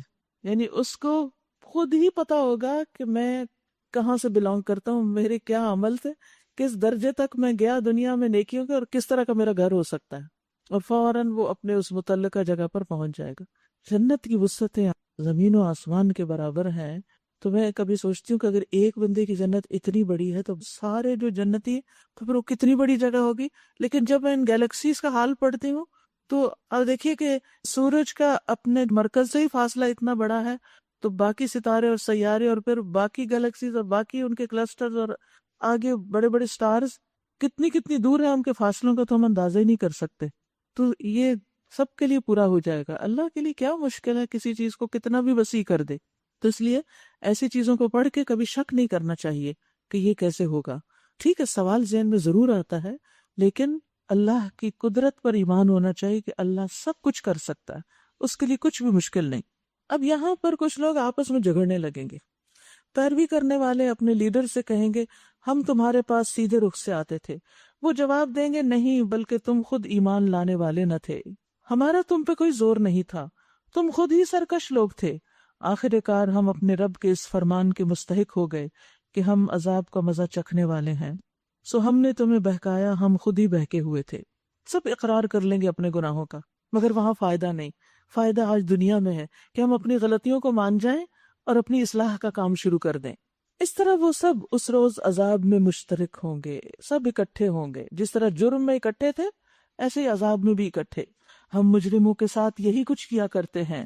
یہ وہ لوگ تھے جب ان سے کہا جاتا تھا کہ لا الہ الا اللہ، اللہ کے سوا کوئی معبود برحق نہیں، تو یہ گھمنڈ میں آ جاتے تھے اور کہتے تھے کیا ہم ایک شاعر مجنون کی خاطر اپنے معبودوں کو چھوڑ دیں، حالانکہ وہ حق لے کر آیا تھا اور اس نے رسولوں کی تصدیق کی تھی. اب ان سے کہا جائے گا تم لازماً دردناک سزا کا مزہ چکھنے والے ہو، اور تمہیں جو بدلہ بھی دیا جا رہا ہے انہی اعمال کا دیا جا رہا ہے جو تم کرتے رہے ہو. مگر اللہ کے چنے ہوئے بندے اس انجام بد سے محفوظ ہوں گے. ان کے لیے جانا بوجھا رزق ہے، ہر طرح کی لذیذ چیزیں اور نعمت بھری جنتیں ہیں جن میں وہ عزت کے ساتھ رکھے جائیں گے. تختوں پر آمنے سامنے بیٹھیں گے، شراب کے چشموں سے ساغر بھر بھر کر ان کے درمیان پھرائے جائیں گے. چمکتی ہوئی شراب جو پینے والوں کے لیے لذت ہوگی، نہ ان کے جسم کو اس سے کوئی نقصان ہوگا اور نہ ان کی عقل اس سے خراب ہوگی. اور ان کے پاس نگاہیں بچانے والی خوبصورت آنکھوں والی عورتیں ہوں گی، ایسی نازک جیسے انڈے کے چھلکے کے نیچے چھپی ہوئی جھلی. اتنی بہترین سکن ہوگی ان کی. خواتین سکن کانشیس بہت ہوتی ہیں اور آنکھوں کی خوبصورتی کے لیے بہت کوشش کرتی رہتی ہے، تو یہ دونوں خوبیاں وہاں مل جائیں گی، یعنی دونوں چیزیں خوبصورت ہو جائیں گی. یہاں خاص طور پر رزق کی بات بھی کی گئی لوگوں کو جنت کی رغبت کے لیے، کیونکہ کھانے پینے سے سب کو دلچسپی ہوتی، اور روزے میں تو کوئی کھانے کا نام لے لے اور بھی اچھا لگتا ہے. لیکن جو شخص دنیا میں روزہ رکھتا ہے، اللہ کی نافرمانی کے کاموں سے بچتا ہے، تو اللہ تعالیٰ قیامت کے دن جنت میں اس کا بہترین افطار کروائیں گے. ایک افطار تو یہاں ہوتی ہے نا، اور ایک افطار وہاں ہوگی، جو بہت سی چیزوں پہ ہم نے خود اپنے اوپر پابندی لگا رکھی ہے کہ یہ دیکھنا نہیں، یہ کھانا نہیں، یہ بولنا نہیں، یہ کہنا نہیں، ایسا منہ نہیں بنانا، اس جگہ پہ چل کے نہیں جانا، ہاتھوں سے یہ کام نہیں کرنا. یہ سارے روزے ہیں نا، یہ بھی روکے ہوئے اپنے آپ کو ہم. تو پھر اس ڈسپلن کا وہاں بہترین بدلہ دیا جائے گا. اور رزق کی بات یعنی ان کی مجلسیں اور ان کے کھانے پینے کا ذکر، یہ جنات النعیم ہے. کھانوں کی قسمیں کتنی ہوں گی اس کا ذرا آپ اندازہ لگائیں، اور ان کے رنگ کتنے ہوں گے. سلسلہ صحیحہ میں ایک حدیث ہے، عتبہ بن عبد سلمی سے کہتے ہیں کہ میں رسول اللہ صلی اللہ علیہ وسلم کے پاس بیٹھا ہوا تھا تو ایک اعرابی آیا، کہنے لگا اللہ کے رسول، میں نے آپ کو جنت کے ببول نامی درخت کا تذکرہ کرتے ہوئے سنا ہے کہ ببول کا درخت وہاں ہوگا. میرے خیال ہے کہ وہ تو ہمارے ہاں سب سے زیادہ کانٹوں والا درخت ہے، یہ اس میں تو بڑے کانٹے ہوتے ہیں، تو یہ بھی جنت میں ہوگا. یعنی وہ سمجھنے کی کوشش کر رہا تھا. تو آپ نے فرمایا اللہ ہر کانٹے کے بدلے، یعنی ایک درخت میں جتنے کانٹے ہوں گے ہر کانٹے کے بدلے خصی بکرے کے خصیے کی طرح ایک چیز پیدا کرے گا. یعنی وہ کانٹا کانٹا نہیں رہے گا، بلکہ جیسے بکرے کے خصیے ہوتے ہیں نا، اس طرح کی ایک چیز ہوگی. اس میں مومن کے کھانے ہوں گے جن کے 70 رنگ ہوں گے، 70 رنگ کے کھانے ہوں گے، 70، اور ہر ایک کا رنگ دوسرے سے مشابہ نہیں ہوگا، سب ڈفرنٹ کلرز کے ہوں گے. یعنی اتنی ورائٹی ہوگی کھانوں کی، اور وہ صرف ایک کانٹے کی جگہ پر. اور پھر جو دوسرا ہوگا اور تیسرا ہوگا تو وہ تو کبھی ختم ہی نہیں ہوں گے. لا مقطوعۃ ولا ممنوعہ، نہ تو کوئی روکے گا کھانے سے اور ختم نہیں ہوں گے. پھر اسی طرح جنت کے جو پھل ہیں وہ بھی بہت بڑے بڑے ہوں گے. مسند احمد کی ایک روایت ہے کہ ایک دیہاتی شخص نبی صلی اللہ علیہ وسلم کی خدمت میں حاضر ہوا اور حوض کوثر سے متعلق سوال کیا. پھر جنت کا ذکر کیا تو اس نے پوچھا کیا جنت میں پھل ہوں گے؟ آپ نے فرمایا ہاں۔ اس دیہاتی نے پوچھا جنت میں انگور ہوں گے؟ جیسے بچے پوچھتے ہیں نا یہ ہوگا یہ ہوگا، تو وہ بھی ایسے سوال کر رہا تھا۔ آپ نے فرمایا ہاں۔ اس نے پوچھا کہ اس کے خوشے جو ہیں، جو خوشے لٹکتے ہیں، وہ کتنے بڑے ہوں گے؟ آپ نے فرمایا شتکبرے کوے کی 1 مہینے کی مسلسل مسافت جس میں وہ رکے نہیں، یعنی کوا اڑتا جائے یعنی وہ اتنا بڑا ایک خوشہ۔ اس نے پوچھا 1 دانے کی موٹائی کتنی ہوگی؟ اسی لیے صحابہ انتظار کرتے تھے کہ کوئی باہر سے بدو آ کے سوال کرے، کیونکہ صحابہ کو اس طرح کے سوالوں کی اجازت نہیں تھی۔ تو نبی صلی اللہ علیہ وسلم نے فرمایا کیا تمہارے باپ نے کبھی اپنی بکریوں میں سے کوئی بڑا سا مینڈھا ذبح کیا؟ اس نے کہا جی ہاں۔ آپ دیکھیں کس طرح اس کے کلچر کے مطابق اس کو سمجھا رہے ہیں۔ آپ نے فرمایا پھر اس نے کھال اتار کر تمہاری والدہ کو دی اور کہا کہ اس کا ڈول بنا لو؟ اس نے کہا جی ہاں، کیونکہ ان کا طریقہ یہی تھا۔ پھر وہ کہنے لگا کہ اس طرح تو وہ 1 ہی دانہ مجھے اور میرے سب گھر والوں کو کافی ہو جائے گا، یعنی اگر پورے ڈول جتنا 1 انگور ہے۔ آپ نے فرمایا ہاں، اور تمہارے تمام خاندان والوں کو بھی سیراب کر دے گا، صرف گھر والے نہیں، پوری فیملی، پورا خاندان۔ پھر یہ ہے کہ جنت کے یہ خوشیوں لٹک رہے ہوں گے اور مومن کے قریب ہوں گے، اس کے لیے دور نہیں جانا پڑے گا، کوئی سیڑھی رکھ کے اتارنے نہیں پڑیں گے۔ صحیح ترغیب و ترہیب کی روایت میں آتا ہے، برائے ابن عازب کہتے ہیں کہ اللہ تعالیٰ کے اس فرمان وَذُلِّلَتْ قُطُوفُهَا تَذْلِيلًا کے بارے میں روایت ہے کہ جنتی لوگ جنت کے پھلوں اور میووں میں سے اٹھتے بیٹھتے لیٹتے کھاتے رہیں گے۔ اس کی بھی اب پابندی نہیں کہ لیٹ کے نہیں کھاؤ، لیٹ کے بھی کھا لیں گے، بیٹھ کے بھی کھا لیں گے، کھڑے ہو کے بھی کھا لیں گے۔ یہ ساری پابندیاں یہاں کے لیے ہیں کہ کھڑے ہو کے نہیں کھانا۔ اور پھر اسی طرح یہ کہ ان پھلوں میں گٹلیاں نہیں ہوں گی۔ ہم آپ دیکھیں نا ہمارے بچے کیا کہتے ہیں، ہر چیز سیڈ لیس ہو، اور اگر آپ دے رہے ہیں تو اس میں سے سیڈ نکال کر دیں ورنہ نہیں کھانے۔ بون لیس چکن اور سیڈ لیس فروٹس، تو یہ جنت میں سب کچھ مل جائے گا۔ ابن عباس کہتے ہیں کہ جنت کی کھجوروں کے تنا جو ہوتا ہے نا اسٹیم، سب زمرد کے ہیں۔ کھجوروں کی ٹہنیوں کا ابتدائی حصہ سرخ سونے کا ہے، ٹہنیوں کا چھلکا، ٹہنیاں جو ہے اور اس کا چھلکا جو ہے اوپر سے جو اترتا ہے، اس سے جنتیوں کا لباس بنے گا، اور ان میں سے کچھ کپڑے چھوٹے اور کچھ کھلے ہوں گے، یعنی بڑے ہوں گے، اور اس کے پھل مٹکوں اور ڈولوں کے برابر ہوں گے۔ وہ دودھ سے زیادہ سفید، شہد سے زیادہ میٹھے، مکھن سے زیادہ نرم ہوں گے، اور ان میں گٹلیاں نہ ہوں گی۔ تو یہ ہیں جنت کے کھانے۔ پھر وہ ایک دوسرے کی طرف متوجہ ہو کر حالات پوچھیں گے۔ ان میں سے ایک کہے گا دنیا میں میرا ایک ساتھی تھا جو مجھ سے کہا کرتا تھا کیا تم بھی تصدیق کرنے والوں میں سے ہو؟ تم بھی مانتے ہو کہ آخرت آئے گی؟ کیا واقعی جب ہم مر چکے ہوں گے اور مٹی ہو جائیں گے اور ہڈیوں کا پنجر بن کے رہ جائیں گے تو ہمیں جزا و سزا دی جائے گی؟ آپ دیکھیے کہ اس قسم کی ڈسکشنز اس زمانے میں تو ایک کافر اور مومن کے بیچ میں ہوتی تھی۔ آج یہی باتیں ہمارے بچے، یوتھ آپس میں ایک دوسرے سے کرتی۔ کیا واقعی یہ جنت ہوگی اور یہ سب کچھ ہوگا؟ کیا ہم مر کے پھر اٹھیں گے؟ تو کہا جائے گا کیا اب آپ لوگ دیکھنا چاہتے ہیں کہ وہ کہاں ہے؟ وہ جو تمہارا دنیا کا ساتھی تھا وہ کہاں ہے؟ فَاطَّلَعَ فَرَآهُ فِي سَوَاءِ الْجَحِيمِ، جب وہ جھانک کے دیکھے گا، جو ہی جھکے گا تو جہنم کی گہرائی میں اس کو دیکھے گا۔ اب وہ اس سے بات چیت شروع کرے گا۔ یہ جنت میں بیٹھا ہے، وہ جہنم میں۔ اس دور میں تو یہ بات سمجھنی مشکل تھی، لیکن آج تو نہیں مشکل۔ ایک پاکستان میں بیٹھے، ایک امریکہ میں بیٹھے، اور آمنے سامنے ایسے بات کر رہے ہیں، ویڈیو چیٹ، جیسے یہ سامنے ہی کوئی کرسی پہ بیٹھا ہو۔ تو وہاں بھی آپس میں بات چیت ہوگی۔ کیا بات ہوگی؟ کہے گا اللہ کی قسم تو مجھے تباہی کر دینے والا تھا، میرے رب کا فضل شامل حال نہ ہوتا تو آج میں بھی ان لوگوں میں سے ہوتا جو پکڑے ہوئے آئے ہیں۔ اگر میں تمہاری باتیں مان لیتا تو میں بھی تمہارے ہی ساتھ ہوتا۔ اچھا تو کیا اب ہم مرنے والے نہیں؟ موت جو ہمیں آنی تھی وہ بس پہلے آ چکی، اب ہمیں کوئی عذاب نہیں ہونا۔ ان آیات میں دراصل برے ساتھیوں، برے ہم نشینوں، برے لوگوں کی کمپنی سے بچنے کا سبق ہے۔ خاص طور پہ ایسے لوگ کہ جو آخرت کے معاملے میں شک کرتے ہوں، جو دین کی ہر بات کا انکار کرتے ہوں، اور انکار بھی چلے، انکار کی حد تک تو انکار، لیکن وہ آپ کو بھی دعوت دے کہ آپ بھی انکار کریں۔ یہ زیادہ خطرے کی بات ہے، ورنہ تو انسان ہر طرح کے لوگوں سے ملتا جلتا، انٹریکشن ہوتی ہے اس کی، لیکن انسان ہمیشہ کانشیس رہے کہ کہیں کوئی شخص مجھے اتنا تو انفلوئنس نہیں کر رہا ہے کہ میرے اپنے ہی خیالات بدلنے لگیں، میرا اپنا ہی ایمان ختم ہوتا جا رہا ہے۔ تو وہاں انسان کو سوچنا چاہیے۔ نبی صلی اللہ علیہ وسلم نے فرمایا نیک ساتھی کی مثال کستوری کی طرح ہے، مسک کی طرح، اگر وہ تجھے نہ بھی ملے تو خوشبو ضرور ملے گی، اور برے ساتھی کی مثال بھٹی والے کی طرح، اگر تجھے اس کی کالک نہ بھی لگی تو دھواں تو ضرور آئے گا۔ تو اس لیے انسان کی دلی دوستی، گہری دوستی صرف متقین کے ساتھ ہونی چاہیے، کیونکہ باقی سب دوست ایک دوسرے کے دشمن بن جائیں گے سوائے تقوی والوں کے. کیونکہ جو تقوی والے ہیں دنیا میں بھی بچ بچ کے رہتے ہیں، اپنی زبان کو محفوظ رکھتے ہیں، اپنے اخلاق کو درست رکھتے ہیں، تو پھر ان کا ساتھ ہوگا تو ان کا اثر ہم پہ بھی پڑے گا، اور پھر آخرت میں بھی دوستی قائم رہے گی.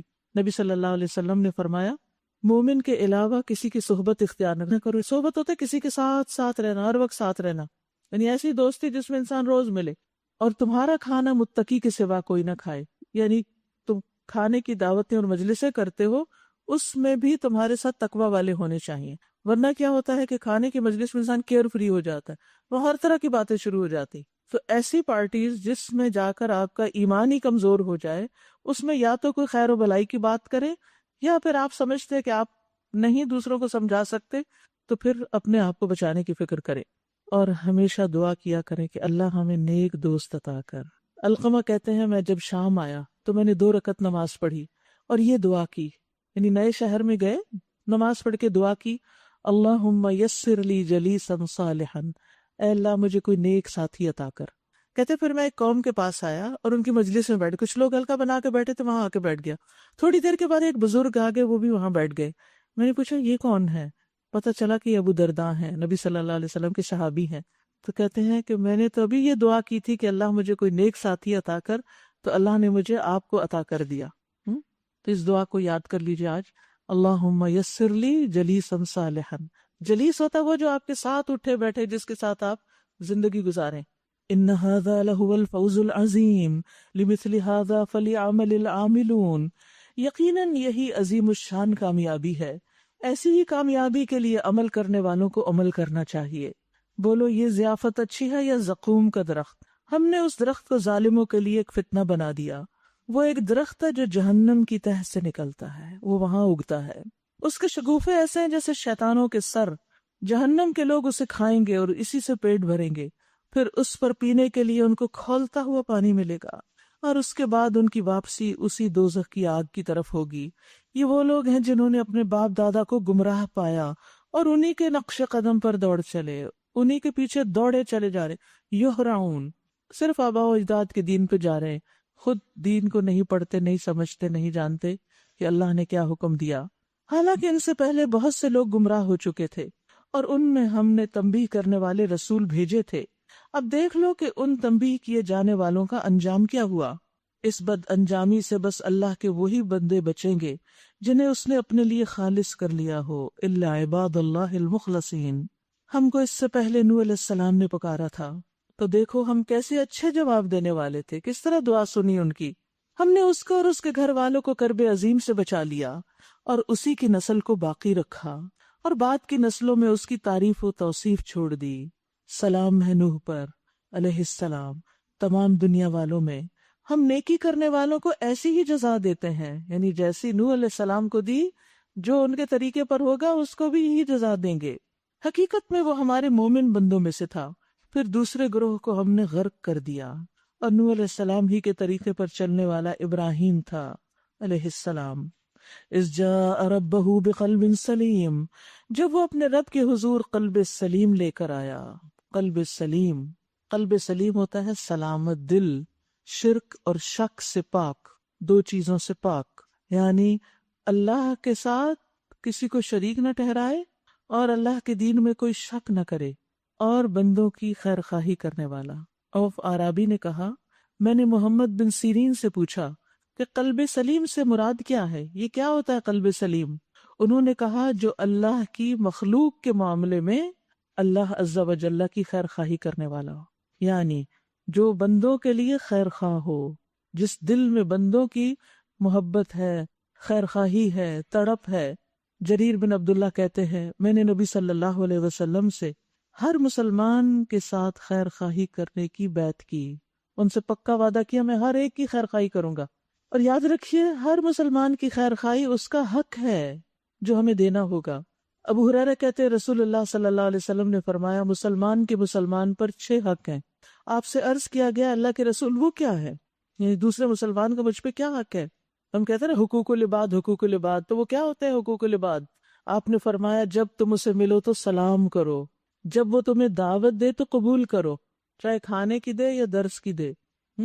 یعنی جب وہ کسی خیر کی چیز کی طرف بلائے تو اس کی بات مانو، اور جب وہ تم سے خیر خواہی طلب کرے تو تم اس کی خیر خواہی کرو۔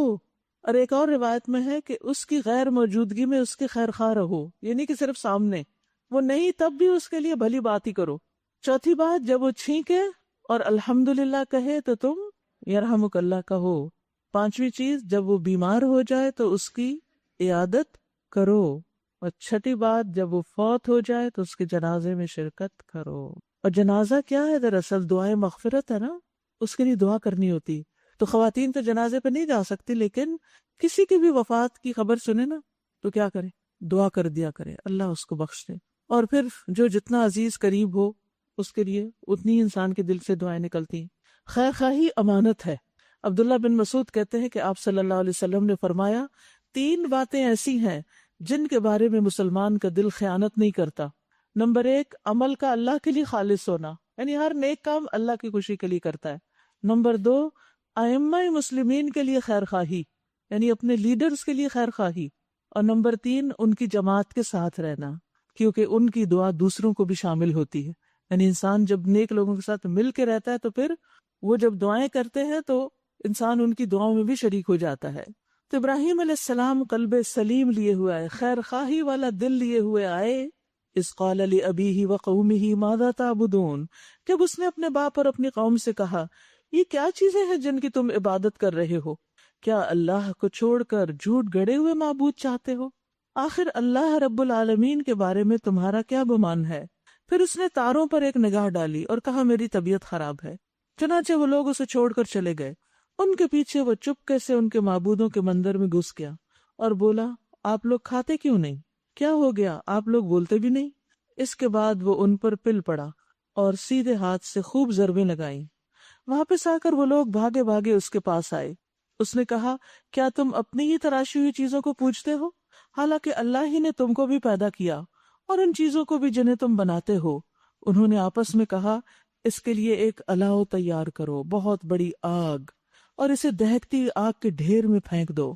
انہوں نے اس کے خلاف ایک کارروائی کرنا چاہی تھی، مگر ہم نے ان کو نیچا دکھا دیا۔ اس کی تفصیلات پیچھے گزر چکی ہیں کہ کس طرح ساری قوم نے انکلوڈنگ ہز فادر سب نے مل کے آگ جلائی اور آگ ٹھنڈی ہو گئی، سلامتی والی بن گئی۔ ابراہیم علیہ السلام سلامت اس آگ سے باہر نکل آئے۔ ماننے والوں کے لیے بہت بڑی نشانی تھی، لیکن پھر بھی وہ نہیں مانے۔ اب اس حال میں کہ اللہ نے ان کو بچا لیا تھا، وہ چاہتے تو اسی ملک میں رہتے، لیکن انہوں نے کیا کیا؟ انہوں نے کہا کہ اب یہاں رہنا فائدے کا نہیں۔ سمجھانے کی آخری حد پوری ہو چکی، ہر طریقے سے سمجھا دیا گیا۔ اللہ نے ان کے سامنے یہ معجزہ کر دکھایا کہ ان کو آگ سے نکالے، پھر بھی یہ نہیں مانتے۔ اب مجھے کہیں اور چلنا چاہیے، کہیں اور جانا چاہیے۔ یاد رکھیے، انسان ایک ماحول میں، ایک علاقے میں، ایک جگہ پر نیکی کی، خیر کی بات بتاتا رہتا ہے۔ جب لوگ بالکل ہی مان کے نہیں دیتے تو پھر انسان کمزور پڑنے لگتا ہے، پھر انسان کو وہاں سے ہجرت کر جانی چاہیے۔ ابراہیم علیہ السلام ہجرت کر رہے ہیں اپنے رب کی خاطر۔ وقال انی ذاہب الی ربی، کہنے لگے میں اپنے رب کی طرف جا رہا ہوں، یعنی ہجرت کر کے وہاں سے فلسطین کی طرف آ گئے۔ سیہدینی، ان قریب وہ مجھے ہدایت دے گا، وہ میری رہنمائی کرے گا کہ اب مجھے کیا کرنا ہے۔ اور اب تک ان کا کوئی بچہ بھی نہیں تھا، ان کے ساتھ ان کی بیوی سارہ بھی تھی، وہ بھی مومن ہو گئی تھی، وہ بھی ہجرت کر کے آئیں۔ بھتیجا بھی تھا، بھائی کا بیٹا لوط علیہ السلام۔ بس یہ 3 تھے، یہ تینوں ہی نکل گئے بستی سے۔ تو دعا کی، رب ہب لی من الصالحین، اے میرے رب مجھے صالح بچہ عطا کر، نیک بچہ عطا کر۔ اب دیکھیے کہ انسان جب اللہ کی طرف جاتا ہے نا تو پھر دعا بھی اسی سے کرتا ہے اور ساری امیدیں بھی اس پر رکھتا ہے اور توکل بھی اسی پر رکھتا ہے۔ اور یہاں ہم دیکھتے ہیں ابراہیم علیہ السلام کو کچھ پتہ نہیں کہ جس طرف وہ جا رہے ہیں وہاں ان کے لیے کیا ہے، اولاد بھی نہیں، کوئی روزگار بھی نہیں، لیکن اللہ پہ توکل کرتے ہوئے وہ اپنا سفر جاری رکھتے ہیں۔ اور پھر جب دعا کرتے ہیں تو اللہ تعالیٰ ان کی دعا سن لیتا ہے۔ فَبَشَّرْنَاهُ بِغُلَامٍ حَلِيمٍ، تو اس دعا کے جواب میں ہم نے اس کو ایک حلیم بردبار لڑکے کی بشارت دی۔ اسماعیل علیہ السلام کی طرف اشارہ ہے۔ وہ لڑکا جب اس کے ساتھ دوڑ دھوپ کرنے کی عمر کو پہنچ گیا تو ابراہیم علیہ السلام نے اس سے کہا، بیٹا میں خواب میں دیکھتا ہوں کہ میں تجھے ذبح کر رہا ہوں، اب تو بتا تیرا کیا خیال ہے؟ مشورہ کرتے ہیں۔ سبحان اللہ، پیغمبروں کی خاص خوبی یہ ہوتی ہے کہ لوگوں پہ چیزیں احکام مسلط نہیں کرتے، حتیٰ کہ اپنی اولاد پر بھی مشورہ کرتے ہیں، کیونکہ مشورے سے دوسرے کی رائے اور دوسرے کا نقطہ نظر بھی سامنے آ جاتا ہے۔ اگر انسان کی اپنی رائے زیادہ درست ہو تو بھی، اور اگر دوسرے کی اپنے سے بھی زیادہ بہتر ہو تو انسان اس پر بھی عمل کر لیتا ہے، کیونکہ کوئی بھی شخص عقل کل نہیں ہوتا۔ اس نے کہا ابا جان، جو کچھ آپ کو حکم دیا جا رہا ہے اسے کر ڈالیے، آپ انشاءاللہ مجھے صابروں میں سے پائیں گے۔ اب دیکھیے کہ جب ابراہیم علیہ السلام نے ان سے مشورہ کیا بیٹے سے، تو پھر اس کا نقطہ نظر بھی پتہ چل گیا، اور یہ اس لیے بھی تھا کہ وہ ذرا اپنے دل کو بھی مضبوط کر لیں، کیونکہ بیٹے کو ذبح کرنا کچھ آسان کام نہیں تھا۔ تو ان کا نفس صبر پہ آمادہ ہو گیا کہ بیٹا بھی راضی ہے اس پر۔ دیکھیں نا، ایک کام آپ کرتے ہیں اور دوسری طرف سے تعاون نہ ہو، کام اور مشکل ہو جاتا ہے۔ یہاں سے تعاون مل گیا، اور اسماعیل علیہ السلام نے بہت اچھا جواب دیا، اور پھر کہا کہ ستجدنی انشاءاللہ من الصابرین۔ اپنے اوپر بھروسہ نہیں کیا کہ نہیں آپ فکر ہی نہیں کریں، میں ایسا اور ایسا کر دوں گا، نہیں، انشاءاللہ۔ صبر بھی اللہ کی توفیق سے ہوتا ہے، اللہ کی مشیت کے ساتھ ہوتا ہے۔ آخر کو جب ان دونوں نے سر تسلیم خم کر دیا اور ابراہیم علیہ السلام نے بیٹے کو ماتھے کے بل گرا دیا، کہا جاتا ہے کہ جب ابراہیم علیہ السلام نے اسماعیل علیہ السلام کو پیشانی کے بل لٹایا تو اسماعیل علیہ السلام نے سفید رنگ کی قمیص پہنے لگی، تو کہنے لگے ابا جان میرے پاس یہی ایک کپڑا ہے، جب میں ذبح ہو جاؤں گا تو پھر آپ مجھے کفن کس میں دیں گے؟ تو آپ اس کو اتار لیجئے اور بعد میں اسی قمیص میں مجھے کفن دے دیجئے۔ تو ابراہیم علیہ السلام ان کی قمیص اتارنے کے لیے آگے بڑھے، اور پھر جس وقت انہوں نے یعنی کہ اپنا کام کرنا چاہا تو اللہ سبحانہ وتعالیٰ کی طرف سے پکار آ گئی، اور ہم نے ندا دی کہ اے ابراہیم تو نے خواب سچ کر دکھایا، ہم نیکی کرنے والوں کو ایسی ہی جزا دیتے ہیں۔ کہتے ہیں کہ جب یہ آواز آئی کہ خواب سچ کر دکھایا، جب ابراہیم علیہ السلام نے آواز سننے کے لیے پیچھے کی طرف رخ کیا تو دیکھا ایک دمبا کھڑا ہے، سفید رنگ کا، بڑے بڑے سینگوں والا، بڑی بڑی آنکھوں والا۔ تو پھر ابراہیم علیہ السلام نے اس کو ذبح کر دیا، اور وہاں سے یہ قربانی کی روایت شروع ہوئی۔ یقیناً یہ کھلی آزمائش تھی، کھلی آزمائش، اور ہم نے ایک بڑی قربانی فدیے میں دے کر اس بچے کو چھڑا لیا، اور اس کی تعریف و توصیف ہمیشہ کے لیے بعد کی نسلوں میں چھوڑ دی۔ انہوں نے دعا بھی کی تھی نا، وَاجْعَلْ لِي لِسَانَ صِدْقٍ فِي الْآخِرِينَ، تو اللہ نے دعا قبول کر لی۔ وَتَرَكْنَا عَلَيْهِ فِي الْآخِرِينَ سَلَامٌ عَلَىٰ إِبْرَاهِيمَ، سلام ہے ابراہیم پر۔ كَذَلِكَ نَجْزِي الْمُحْسِنِينَ، دیکھیے دو دفعہ یہ بات آ رہی، كَذَلِكَ نَجْزِي الْمُحْسِنِينَ، اسی طرح ہم محسنین کو جزا دیتے ہیں۔ کون ہے محسنین یہاں؟ کہ جو آزمائشوں میں پورے اتریں، اللہ کی طرف سے آنے والی آزمائش پر صبر کریں اور اچھا رویہ اختیار کریں۔ دیکھیے جب ہمارے حالات اچھے ہوتے ہیں، ہر چیز اچھی ہے، تو ہم بھی اچھے ہیں، ٹھیک ہے، اچھی بات ہے۔ لیکن جب ہمارا ماحول ساتھ نہیں دے رہا، حالات تنگ ہیں، کھلی آزمائش میں ہم، پھر محسن بننا، پھر رویہ اچھا رکھنا، پھر اخلاق اچھا رکھنا، پھر دل بڑا کرنا، ایسے لوگ محسن ہوتے ہیں۔ تو اچھے کام اچھے تذکرے کا باعث ہوتے ہیں۔ یہ ہے ان کی تعریف جو بعد میں رہ گئی کہ کس طرح ابراہیم علیہ السلام نے اس آزمائش پر ثابت قدمی اختیار کی، اور کس طرح خواب میں بھی رب کا حکم پا کر تعمیل کی، اور ہم کھلی کتاب میں رب کے احکامات پڑھتے ہیں اور اس کی نافرمانی کرتے ہیں۔ کیا ہم محسنین میں سے ہوئے؟ پھر ہم سب کو سوچنا چاہیے کہ وہ خواب کے اشارے پر عمل کرنے کو تیار ہو جاتے ہیں، یہ ہے محسن۔ تو جب کوئی اللہ کی اطاعت کے لیے نکل کھڑا ہوتا ہے، تہیہ کر لیتا میں تو اللہ کو راضی کرنا ہے، تو اللہ اس کا ذکر خیر بعد میں جاری کر دیتے ہیں۔ آپ دیکھیں جو نیک لوگ تھے ان کا ذکر خیر اچھا ہوا قرآن میں، اور جو برے تھے جیسے فرعون، قارون، حامان، ان کا ذکر کیسے ہوا وہ بھی آپ دیکھ رہے ہیں۔ رسول اللہ صلی اللہ علیہ وسلم نے فرمایا جب اللہ کسی بندے کے ساتھ بھلائی کا ارادہ فرماتا ہے تو اسے لوگوں میں نیک شہرت بنا دیتا ہے۔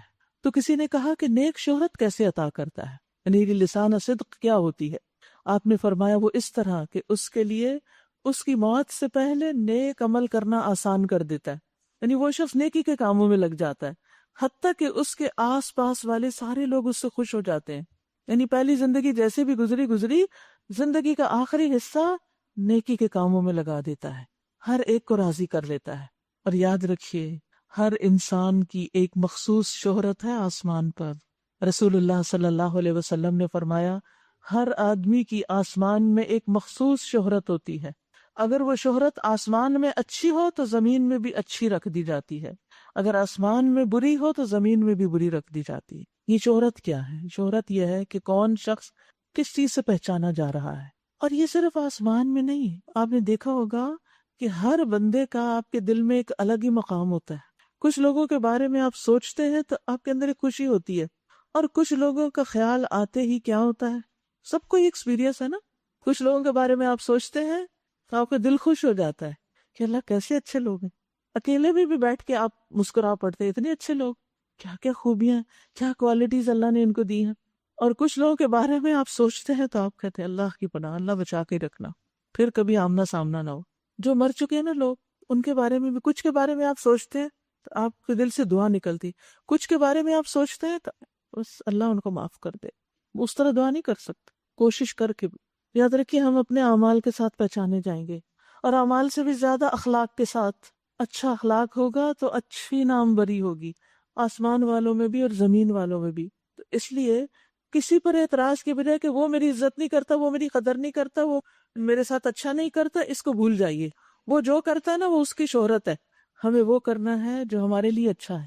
محسنین کذالک نجزی المحسنین.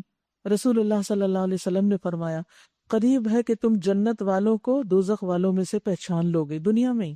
لوگوں نے عرض کیا یا رسول اللہ کس طرح؟ آپ نے فرمایا تعریف کرنے سے اور برائی کرنے سے. یعنی جب کوئی فوت ہوتا ہے تو اس وقت پتہ چلتا ہے کہ اس کی لوگ تعریف کتنی کرتے ہیں اور اس کی برائیاں کتنی کرتے ہیں. تم میں سے بعض پر اللہ کے گواہ ہیں. یہ سنن ابن ماجہ کی روایت ہے. یعنی لوگوں کی گواہیاں بھی انسان کے حق میں لکھی جاتی. یاد رکھیے ہم کسی بھی رشتے میں ہے نا، ماں کے، تو دیکھیں کہ بچے ہمارے بارے میں کیا سوچتے ہیں. اولاد ہے تو بھی سوچیں، ہمارے ماں باپ ہمارے بارے میں سوچ کے خوش ہوتے ہیں، ٹھنڈک ہوتی ہے ان کے دل و آنکھوں کو، یا وہ روتے ہی ہیں ہمارے بارے میں سوچ کے. ہم اپنے ماں باپ کے لیے خوشی کا باعث ہیں یا دکھ کا باعث ہیں؟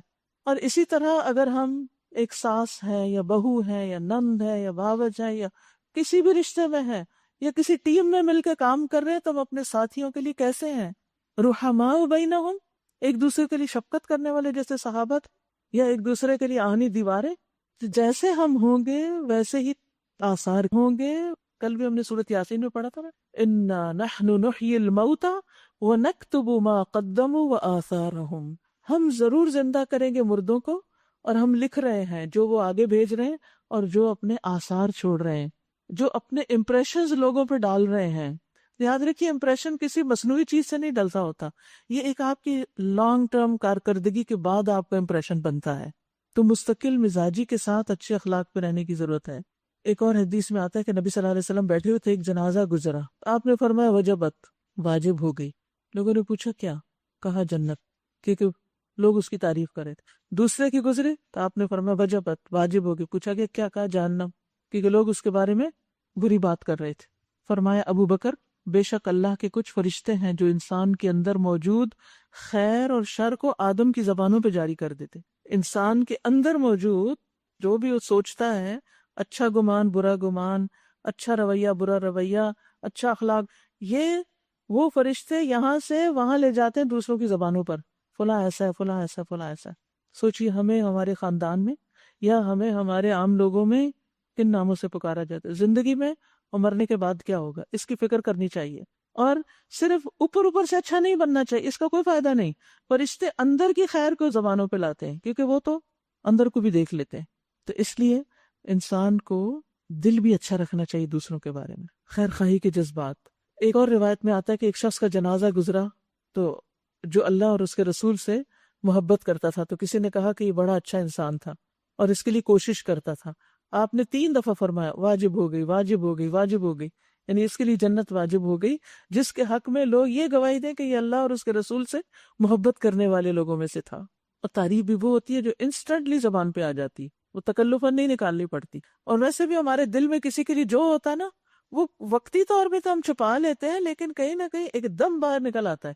تو دلوں کو اچھا کر لیں، زبانیں خود ہی ٹھیک ہو جائیں گی. پھر انہ من عبادنا المؤمنین، یقیناً وہ ہمارے مؤمن بندوں میں سے تھا اور ہم نے اسے اسحاق کی بشارت دی، ایک نبی صالحین میں سے. کیسے کیسے نیک بچے دیے، کیا خوش قسمتی. لیکن یہ ایسے ہی نہیں ملے، امتحانوں کے بعد ملے. اور اسے اور اسحاق کو برکت دی. یعنی اسحاق علیہ السلام کی اولاد آپ دیکھیں بنی اسرائیل میں کتنے پیغمبر آئے. اب ان دونوں کی اولاد میں سے کوئی محسن ہے اور کوئی سری اپنے نفس پہ ظلم کرنے والا ہے۔ تو یاد رکھیے، صرف آباء و اجداد کی نیکی کام نہیں آئے گی جب تک آپ خود ظلم نہیں چھوڑیں گے۔ انبیاء کی اولادوں میں سے بھی کچھ نیک گزرے، کچھ برے گزرے۔ یعنی ایک طرف اللہ تعالیٰ نے اسحاق علیہ السلام کی اولاد کی برکت کا ذکر کیا، لیکن ساتھ ہی بتایا کہ ہاں کچھ برے بھی تھے ان میں۔ تو جو برے لوگ تھے ان کو اپنے انبیاء سے کوئی فائدہ نہیں پہنچے گا، وہ کل قیامت کے دن کام نہیں آئیں گے۔ اور ہم نے موسیٰ اور ہارون علیہ السلام پر بھی احسان کیا، ان کو اور ان کی قوم کو کرب عظیم سے نجات دی، انہیں نصرت بخشی جس کی وجہ سے وہی غالب رہے، ان کو نہایت واضح کتاب عطا کی۔ اب دیکھیے قرآن مجید میں تورات کی بھی بڑی بار بار خوبی کا ذکر آتا ہے، انہیں راہ راست دکھائی اور بعد کی نسلوں میں ان کا ذکر خیر باقی رکھا۔ یہ آثار کی بات ہے۔ اب سلام ہے موسیٰ اور ہارون پر، ہم نیکی کرنے والوں کو ایسی جزا دیتے ہیں۔ در حقیقت وہ ہمارے مومن بندوں میں سے تھے، اور الیاس بھی یقیناً مرسلین میں سے تھے۔ یاد کرو جب اس نے اپنی قوم سے کہا، تم لوگ ڈرتے نہیں ہو؟ کیا تم بال کو پکارتے ہو؟ ایک بت تھا ان کا، بال کا لفظی معنی ہوتا ہے آقا، یعنی اسے انہوں نے بڑا بنا رکھا تھا۔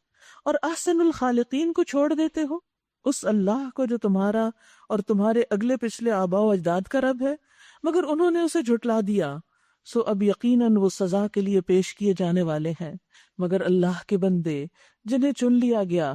اور الیاس کا ذکر خیر ہم نے بعد کی نسلوں میں باقی رکھا۔ سلام ہے الیاس پر، ہم نیکی کرنے والوں کو ایسی ہی جزا دیتے ہیں۔ واقعی وہ ہمارے مومن بندوں میں سے تھا۔ اور لوط علیہ السلام بھی انہی لوگوں میں سے تھے جو رسول بنا کر بھیجے گئے۔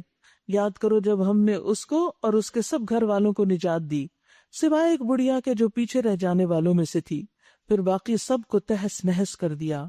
آج تم دن رات ان کے اجڑے دیار پر سے گزرتے ہو، کیا تمہیں عقل نہیں آتی کہ اس قوم پر اتنی بربادی آئی کیوں آئی؟ اور کہیں ہم تو وہ کام نہیں کر رہے جس سے اللہ ناراض ہو جائے۔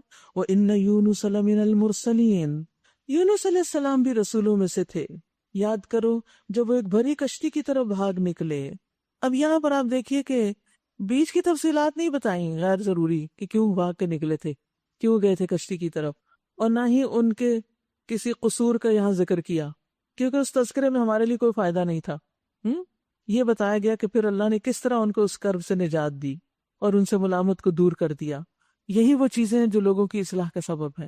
تو ہمیں اپنی گفتگو کا بھی جائزہ لینا چاہیے کہ جب ہم کوئی بات کرنے لگتے ہیں تو کن تفصیلات اور کن جزیات میں جاتے ہیں۔ بعض اوقات غیر ضروری تفصیلات میں چلے جاتے ہیں جن کا کوئی فائدہ نہیں ہوتا، اس سے گفتگو بوجھل ہو جاتی ہے۔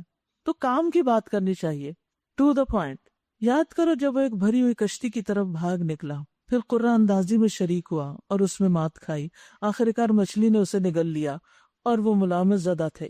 اب اگر وہ تسبیح کرنے والوں میں سے نہ ہوتے، فلولا انہ کان من المسبحین للبث فی بطنہ الی یوم یبعثون، تو قیامت کے دن تک اسی مچھلی کے پیٹ میں رہتے۔ بہت بڑا سبق ہے اس میں، کیا کہ اس تسبیح کی وجہ سے وہ مچھلی کے پیٹ سے نکلے، مصیبت سے نجات پائی۔ کیا ہے تسبیح؟ لا الہ الا انت سبحانک انی کنت من الظالمین۔ ایک طرف اللہ کی پاکی بیان کی، دوسری طرف اپنی غلطی کا اعتراف کیا۔ تو اللہ سبحانہ وتعالیٰ نے ہمیں خبر دی ہے کہ وہ وہاں تسبیح کر رہے تھے، وہ نماز نہیں پڑھ رہے تھے وہاں، یا کچھ اور نہیں کر رہے تھے، تسبیح کر رہے تھے، کیونکہ مچھلی کے پیٹ میں اور کیا کر سکتے تھے، اور یہ تسبیح کرنا ہی ان کی نجات کا سبب بن گیا۔ تو یاد رکھیے انسان کا نیک عمل اس کے کرنے والے کو اٹھا کھڑا کرتا ہے۔ خوشحالی میں کی ہوئی عبادت تکلیف میں کام آتی ہے۔ جیسے عام دنوں میں اگر آپ اچھی غذا کھاتے ہیں نا اور آپ کی امیونٹی اچھی ہو تو اول تو جراثیم اثر نہیں کرتے، اور اگر کوئی انفیکشن ہو بھی جائے تو آپ جلدی ریکور کر لیتے ہیں۔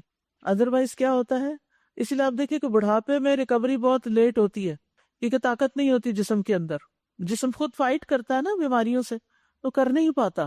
تو یونس علیہ السلام پہلے بھی نیک کام کرتے تھے، بیچ میں تھوڑی سی غلطی ہو گئی، اور جب مچھلی کے پیٹ میں گئے تو کہا اللہ میری غلطی ہے، مجھ سے قصور ہوا، تو اللہ تعالیٰ نے ان کی سن لی۔ تو نیک اعمال جو ہوتے ہیں وہ انسان کی مصیبتوں کو دور کرنے کا ذریعہ بھی ہوتے ہیں۔ یاد کریے ان 3 لوگوں کا قصہ جو ایک سفر پہ جا رہے تھے، بارش ہوئی تو ایک غار میں چلے گئے، اور اتنے میں کیا ہوا، پتھر اوپر سے آ کے گرا اور دہانا بند ہو گیا اور وہ اندر قید ہو گئے۔ تینوں نے زور لگایا، پتھر ہلنے کا نام نہیں لے رہا تھا۔ اب موت یقینی تھی تو انہوں نے کیا کرنا شروع کیا، دعا کرنی شروع کی۔ دعا کیسے کی؟ اپنے نیک عمل کو وسیلہ بنا کے اللہ میں نے جو یہ اور یہ کام کیا تھا اس کی وجہ سے میری اس مشکل کو آسان کر دے.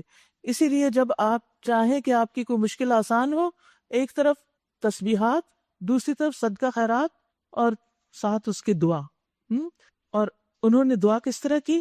حدیث میں آتا ہے اللہم ان کنت تعلم انی فعلت ذالک ابتغاء وجہک ففرج عنا. اے اللہ اگر تیرے نزدیک یہ کام میں نے تیرے چہرے کی خاطر کیا تھا، خالص نیت سے کیا تھا، تو اس کی وجہ سے اس چٹان کو آپ ہٹا دیجئے. چنانچہ وہ چٹان ہٹا دی گئی. تو نیک اعمال انسان کے لیے دنیا میں بھی بڑی بڑی چٹانوں کو ہٹانے کا ذریعہ بن جاتے ہیں. ہم اکثر کہتے ہیں نا بندش ہے، رکاوٹ ہے، کہتے ہیں نا کوئی بندہ ہی ہوگا جو کہے کہ کوئی رکاوٹ نہیں ہے میری زندگی میں. کوئی کچھ بھی نہیں کر سکتا. آپ ٹھیک ہو جائیں، خود اپنی غلطیوں کا اعتراف کر لیں، اللہ کی تسبیح کریں، صدقہ خیرات کریں، اور اگلی زندگی کو اچھا گزارنے کا عہد کریں تو بندشیں دور ہو جائیں گی. ہمارے یہ اپنے ہی گناہ ہوتے ہیں جو ہمارے لیے رکاوٹ بن جاتے ہیں. تو کثرت سے اللہ کی طرف رجوع کریں، نا امید نہ ہو، امید کے ساتھ، یقین کے ساتھ. آخر کار ہم نے اسے بڑی سقیم حالت میں ایک چٹیل زمین پر پھینک دیا اور اس پر ایک بیلدار درخت اگا دیا. اس کے بعد ہم نے اسے 1,00,000 یا اس سے زائد لوگوں کی طرف بھیجا، دوبارہ اسی کام پہ بھیجا جس کو چھوڑ کے آئے تھے. وہ ایمان لائے اور ہم نے ایک خاص وقت تک انہیں باقی رکھا. پھر ذرا ان لوگوں سے پوچھئے کہ کیا ان کے دل کو یہ بات لگتی ہے کہ تمہارے رب کے لیے تو ہوں بیٹیاں اور ان کے لیے ہوں بیٹے؟ کیا واقعی ہم نے ملائکہ کو عورتیں ہی بنائے؟ کیونکہ یہ کہتے تھے ملائکہ اللہ کی بیٹی ہیں، نعوذ باللہ، اور یہ آنکھوں دیکھی بات کہہ رہے ہیں. خوب سن رکھو، دراصل یہ لوگ اپنی من گھڑت سے یہ بات کہتے ہیں کہ اللہ اولاد رکھتا ہے، اور فی الواقع یہ جھوٹے ہیں. کیا اللہ نے بیٹوں کی بجائے بیٹیاں اپنے لیے پسند کر لیں؟ تمہیں کیا ہو گیا ہے؟ کیسے حکم لگا رہے ہو؟ کیا تمہیں ہوش نہیں آتا؟ اس کا یہ مطلب نہیں کہ اللہ نے بیٹے پسند کر لی، نہ بیٹے نہ بیٹیاں. یا پھر تمہارے پاس اپنی ان باتوں کے لیے کوئی صاف سند ہے تو لاؤ اپنی وہ کتاب اگر تم سچے ہو. انہوں نے اللہ اور ملائکہ کے درمیان نسب کا رشتہ بنا رکھا ہے، حالانکہ ملائکہ خوب جانتے ہیں کہ یہ لوگ مجرم کی حیثیت سے پیش ہونے والے ہیں. فرشتوں کو بھی پتا ہے کہ ان کے انجام کیا ہوگا، اور کہتے ہیں کہ اللہ ان صفات سے پاک ہے جو اس کے خالص بندوں کے سوا دوسرے لوگ اس کی طرف منسوب کرتے ہیں. بس تم اور تمہارے یہ معبود اللہ سے کسی کو پھیر نہیں سکتے مگر صرف اس کو جو دوزخ کی بھڑکتی ہوئی آگ میں جھلسنے والا ہو.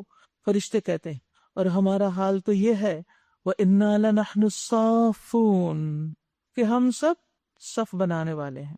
ہمارا حال تو یہ ہے کہ ہر ایک کا ایک مقام مقرر ہے اور ہم صفیں بنانے والے، صف باندھنے والے. اب دیکھیے شروع میں بھی ان کی صفت فرشتوں کی بتائی گئی، اور یہاں بھی. فرشتہ کس چیز کا سمبل ہوتا ہے؟ نیکی کا. تو نیک لوگوں کی صفت پر کیا ہونی چاہیے؟ ان کی زندگی میں ڈسپلن، آرگنائزیشن، ہیپیزرڈ کام نہیں، ہر چیز میں ترتیب، سلیقہ، کھڑے ہونے میں بھی، چلنے میں بھی. اور کیا کرتے ہیں؟ وَإِنَّا لَنَحْنُ الْمُسَبِّحُونَ اور ہم تو تسبیح کرنے والے ہیں. فرشتے تسبیح کرتے رہتے ہیں، تو ہمیں بھی تسبیح نہیں چھوڑنی چاہیے. یہ لوگ پہلے تو کہا کرتے تھے کہ کاش ہمارے پاس وہ ذکر ہوتا جو پچھلی قوموں کو ملا، ہماری بھی کوئی کتاب ہوتی تو ہم اللہ کے چنے ہوئے بندے ہوتے. مگر جب وہ آ گیا تو انہوں نے اس کا انکار کر دیا. اب عنقریب انہیں اس کا نتیجہ معلوم ہو جائے گا. اپنے بھیجے ہوئے بندوں سے ہم پہلے ہی وعدہ کر چکے ہیں کہ یقیناً ان کی مدد کی جائے گی اور ہمارا لشکر ہی غالب ہو کر رہے گا. بس اے نبی صلی اللہ علیہ وسلم ذرا کچھ مدت تک انہیں ان کے حال پر چھوڑ دو اور دیکھتے رہو، عنقریب یہ خود بھی دیکھ لیں گے. کیا یہ ہمارے عذاب کے لیے جلدی مچا رہے ہیں؟ جب وہ ان کے صحن میں اترے گا تو وہ دن ان لوگوں کے لیے بہت برا ہوگا جنہیں متنبع کیا جا چکا ہے. بس ذرا انہیں کچھ دیر کے لیے چھوڑ دو اور دیکھتے رہو، عنقریب یہ خود دیکھ لیں گے. سبحان ربک رب العزت عما یصفون وسلام علی المرسلین والحمد للہ رب العالمین. پاک ہے تیرا رب، عزت کا مالک، ان تمام باتوں سے جو یہ لوگ بنا رہے ہیں، اور سلام ہے رسولوں پر، اور ساری تعریف اللہ رب العالمین ہی کی ہے. سورت کے آخر میں بھی تسبیح کی گئی ہے. نبی صلی اللہ علیہ وسلم مجلس کے اختتام پر بھی تسبیح بیان کیا کرتے تھے. اور کیا ہے اختتام مجلس کی دعا؟ سبحانک اللہم و بحمدک اشہد ان لا الہ الا انت استغفرک و اتوب الیک. اس میں تسبیح بھی ہے، حمد بھی ہے، استغفار بھی ہے۔ سورۃ صاد شروع کرتی ہوں اللہ کے نام سے جو بے انتہا مہربان نہایت رحم فرمانے والا ہے۔ صاد والقرآن ذی الذکر بل الذین کفروا فی عزت وشقاق۔ صاد قسم ہے نصیحت بھرے قرآن کی، بلکہ یہی لوگ جنہوں نے ماننے سے انکار کیا ہے سخت تکبر اور ضد میں مبتلا ہیں۔ اہل مکہ کی طرف اشارہ ہے۔ ان سے پہلے ہم ایسی کتنی ہی قوموں کو ہلاک کر چکے ہیں، اور جب ان کی شامت آئی تو وہ چیخ اٹھے، مگر وہ وقت بچنے کا نہیں ہوتا۔ ان لوگوں کو اس بات پر بڑا تعجب ہوا کہ ایک ڈرانے والا خود انہی میں سے آ گیا۔ منکرین کہنے لگے کہ یہ ساحر ہے، سخت جھوٹا ہے، کیا اس نے سارے خداؤں کی جگہ بس ایک ہی خدا بنا ڈالا؟ یہ تو بڑی عجیب بات ہے۔ اور سرداران قوم یہ کہتے ہوئے نکل گئے کہ چلو اور ڈٹے رہو اپنے معبودوں کی عبادت پر۔ یہ بات تو کسی اور ہی غرض سے کہی جا رہی ہے، یعنی شک بھی کر رہے تھے۔ یہ بات ہم نے زمانے قریب کی ملت میں کسی سے نہیں سنی، یہ کچھ نہیں مگر ایک من گھڑت بات۔ کیا ہمارے درمیان بس یہی ایک شخص رہ گیا تھا جس پر اللہ کا ذکر نازل کر دیا گیا؟ اصل بات یہ ہے کہ یہ میرے ذکر پر شک کر رہے ہیں، اور یہ ساری باتیں اس لیے کر رہے ہیں کہ انہوں نے میرے عذاب کا مزہ نہیں چکھا۔ کیا تیرے غالب پروردگار کی رحمت جو بہت دینے والا ہے، اس کے خزانے ان کے قبضے میں ہیں؟ کیا یہ آسمان و زمین اور ان کے درمیان کی چیزوں کے مالک ہیں؟ اچھا تو یہ عالم اسباب کی بلندیوں پہ چڑھ کے دیکھیں۔ جندم ما ہنالک مہزوم من الاحزاب، یہ تو جتھوں میں سے ایک چھوٹا سا جتھا ہے جو اسی جگہ شکست کھانے والا ہے۔ یعنی اہل مکہ کی تعداد ہی کتنی ہے؟ ان سے پہلے نوح کی قوم اور عاد اور میخوں والا فرعون اور سمود اور قوم لوط اور ایکا والے سب جھٹلا چکے ہیں۔ جتھے تو وہ تھے، ان میں سے ہر ایک نے رسولوں کو جھٹلایا، اور میری سزا کا فیصلہ اس پر چسپاں ہو کر رہا۔ یہ لوگ بس ایک دھماکے کے منتظر ہیں جس کے بعد کوئی دوسرا دھماکہ نہ ہوگا، اور یہ کہتے ہیں کہ اے ہمارے رب، یوم الحساب سے پہلے ہی ہمارا حصہ ہمیں جلدی سے دے دے۔ کس چیز کا حصہ؟ عذاب کا حصہ۔ دیکھیے مانگنے والے نے مانگا بھی کیا، سأل سائل بعذاب واقع اصبر علی ما یقولون۔ اے نبی صلی اللہ علیہ وسلم، صبر کیجئے ان باتوں پر جو یہ لوگ بناتے ہیں، اور ان کے سامنے ہمارے بندے داؤد علیہ السلام کا قصہ بیان کرو جو بڑی قوتوں کا مالک تھا، ہر معاملے میں اللہ کی طرف رجوع کرنے والا۔ سبحان اللہ، اتنی قوتیں ہوں جس کے پاس، اور پھر وہ اللہ کو یاد کرے اور اللہ پر ہی بھروسہ رکھے اور اللہ ہی سے مدد مانگے، یہ کتنی بڑی کوالٹی ہے۔ ہر معاملے میں اللہ کی طرف رجوع کرنے والا۔ ہم نے پہاڑوں کو اس کے ساتھ مسخر کر رکھا تھا کہ وہ صبح و شام اس کے ساتھ تسبیح کرتے تھے۔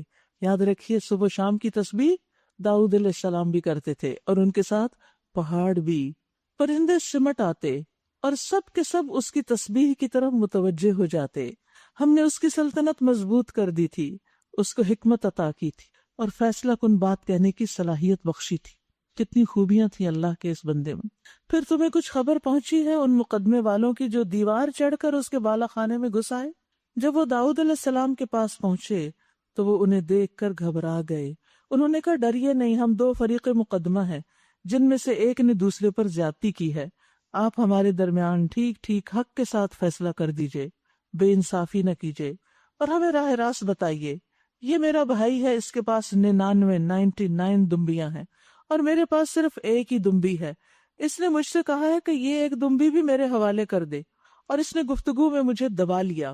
داؤد علیہ السلام نے جواب دیا، اس شخص نے اپنی دمبیوں کے ساتھ تیری دمبی ملا لینے کا مطالبہ کر کے یقیناً تجھ پر بڑا ظلم کیا، اور واقعہ یہ ہے کہ مل جل کر ساتھ رہنے والے لوگ اکثر ایک دوسرے پر زیادتیاں کرتے رہتے ہیں۔ یہ ہر دور میں ہوتا رہا ہے، بس وہی لوگ اس سے بچے ہوئے ہیں۔ کتنی اہم بات ہے یہ۔ اور وہی لوگ اس سے بچے ہوئے ہیں، کس سے؟ مل جل کے ساتھ رہتے ہوئے ایک دوسرے پر زیادتی نہ کریں، جو ایمان رکھتے ہیں اور عمل صالح کرتے ہیں، اور ایسے لوگ کم ہیں۔ اللہ ہمیں ان کم لوگوں میں شریک کر دے۔ میں امام احمد بن حنبل کے واقعات پڑھ رہی تھی تو ان کے بارے میں آتا ہے کہ انہوں نے جب شادی کی تو 40 سال کی عمر میں کی۔ پتہ کیوں؟ کیونکہ ان کی والدہ ضعیف تھی تو وہ ان کی خدمت میں رہتے تھے، تو وہ کہتے تھے کہ اگر میں نے شادی کر لی تو نہ بیوی کا حق دے سکوں گا نہ ماں کا دے سکوں گا، لہٰذا میں شادی ہی دیر سے کرتا ہوں۔ اس کے بعد جب انہوں نے شادی کی تو 30 سال تک ان کی بیوی ان کے ساتھ رہی، اور بیوی کہتی ہیں کہ ایک دفعہ بھی ان کے اور میرے درمیان کوئی آرگیومنٹ نہیں ہوئی، نو آرگیومنٹ۔ امام احمد بن حنبل کہتے ہیں کہ ایک دفعہ تھوڑا سا مجھے اس پہ غصہ ہے، لیکن اس میں میری اپنی غلطی تھی، اس کو بھی اپنے ذمہ لے لیتے ہیں۔ یہ ہوتے ہیں صالح لوگ جو دوسروں کے ساتھ بنانا جانتے ہیں، دوسروں کے ساتھ رہنا جانتے ہیں۔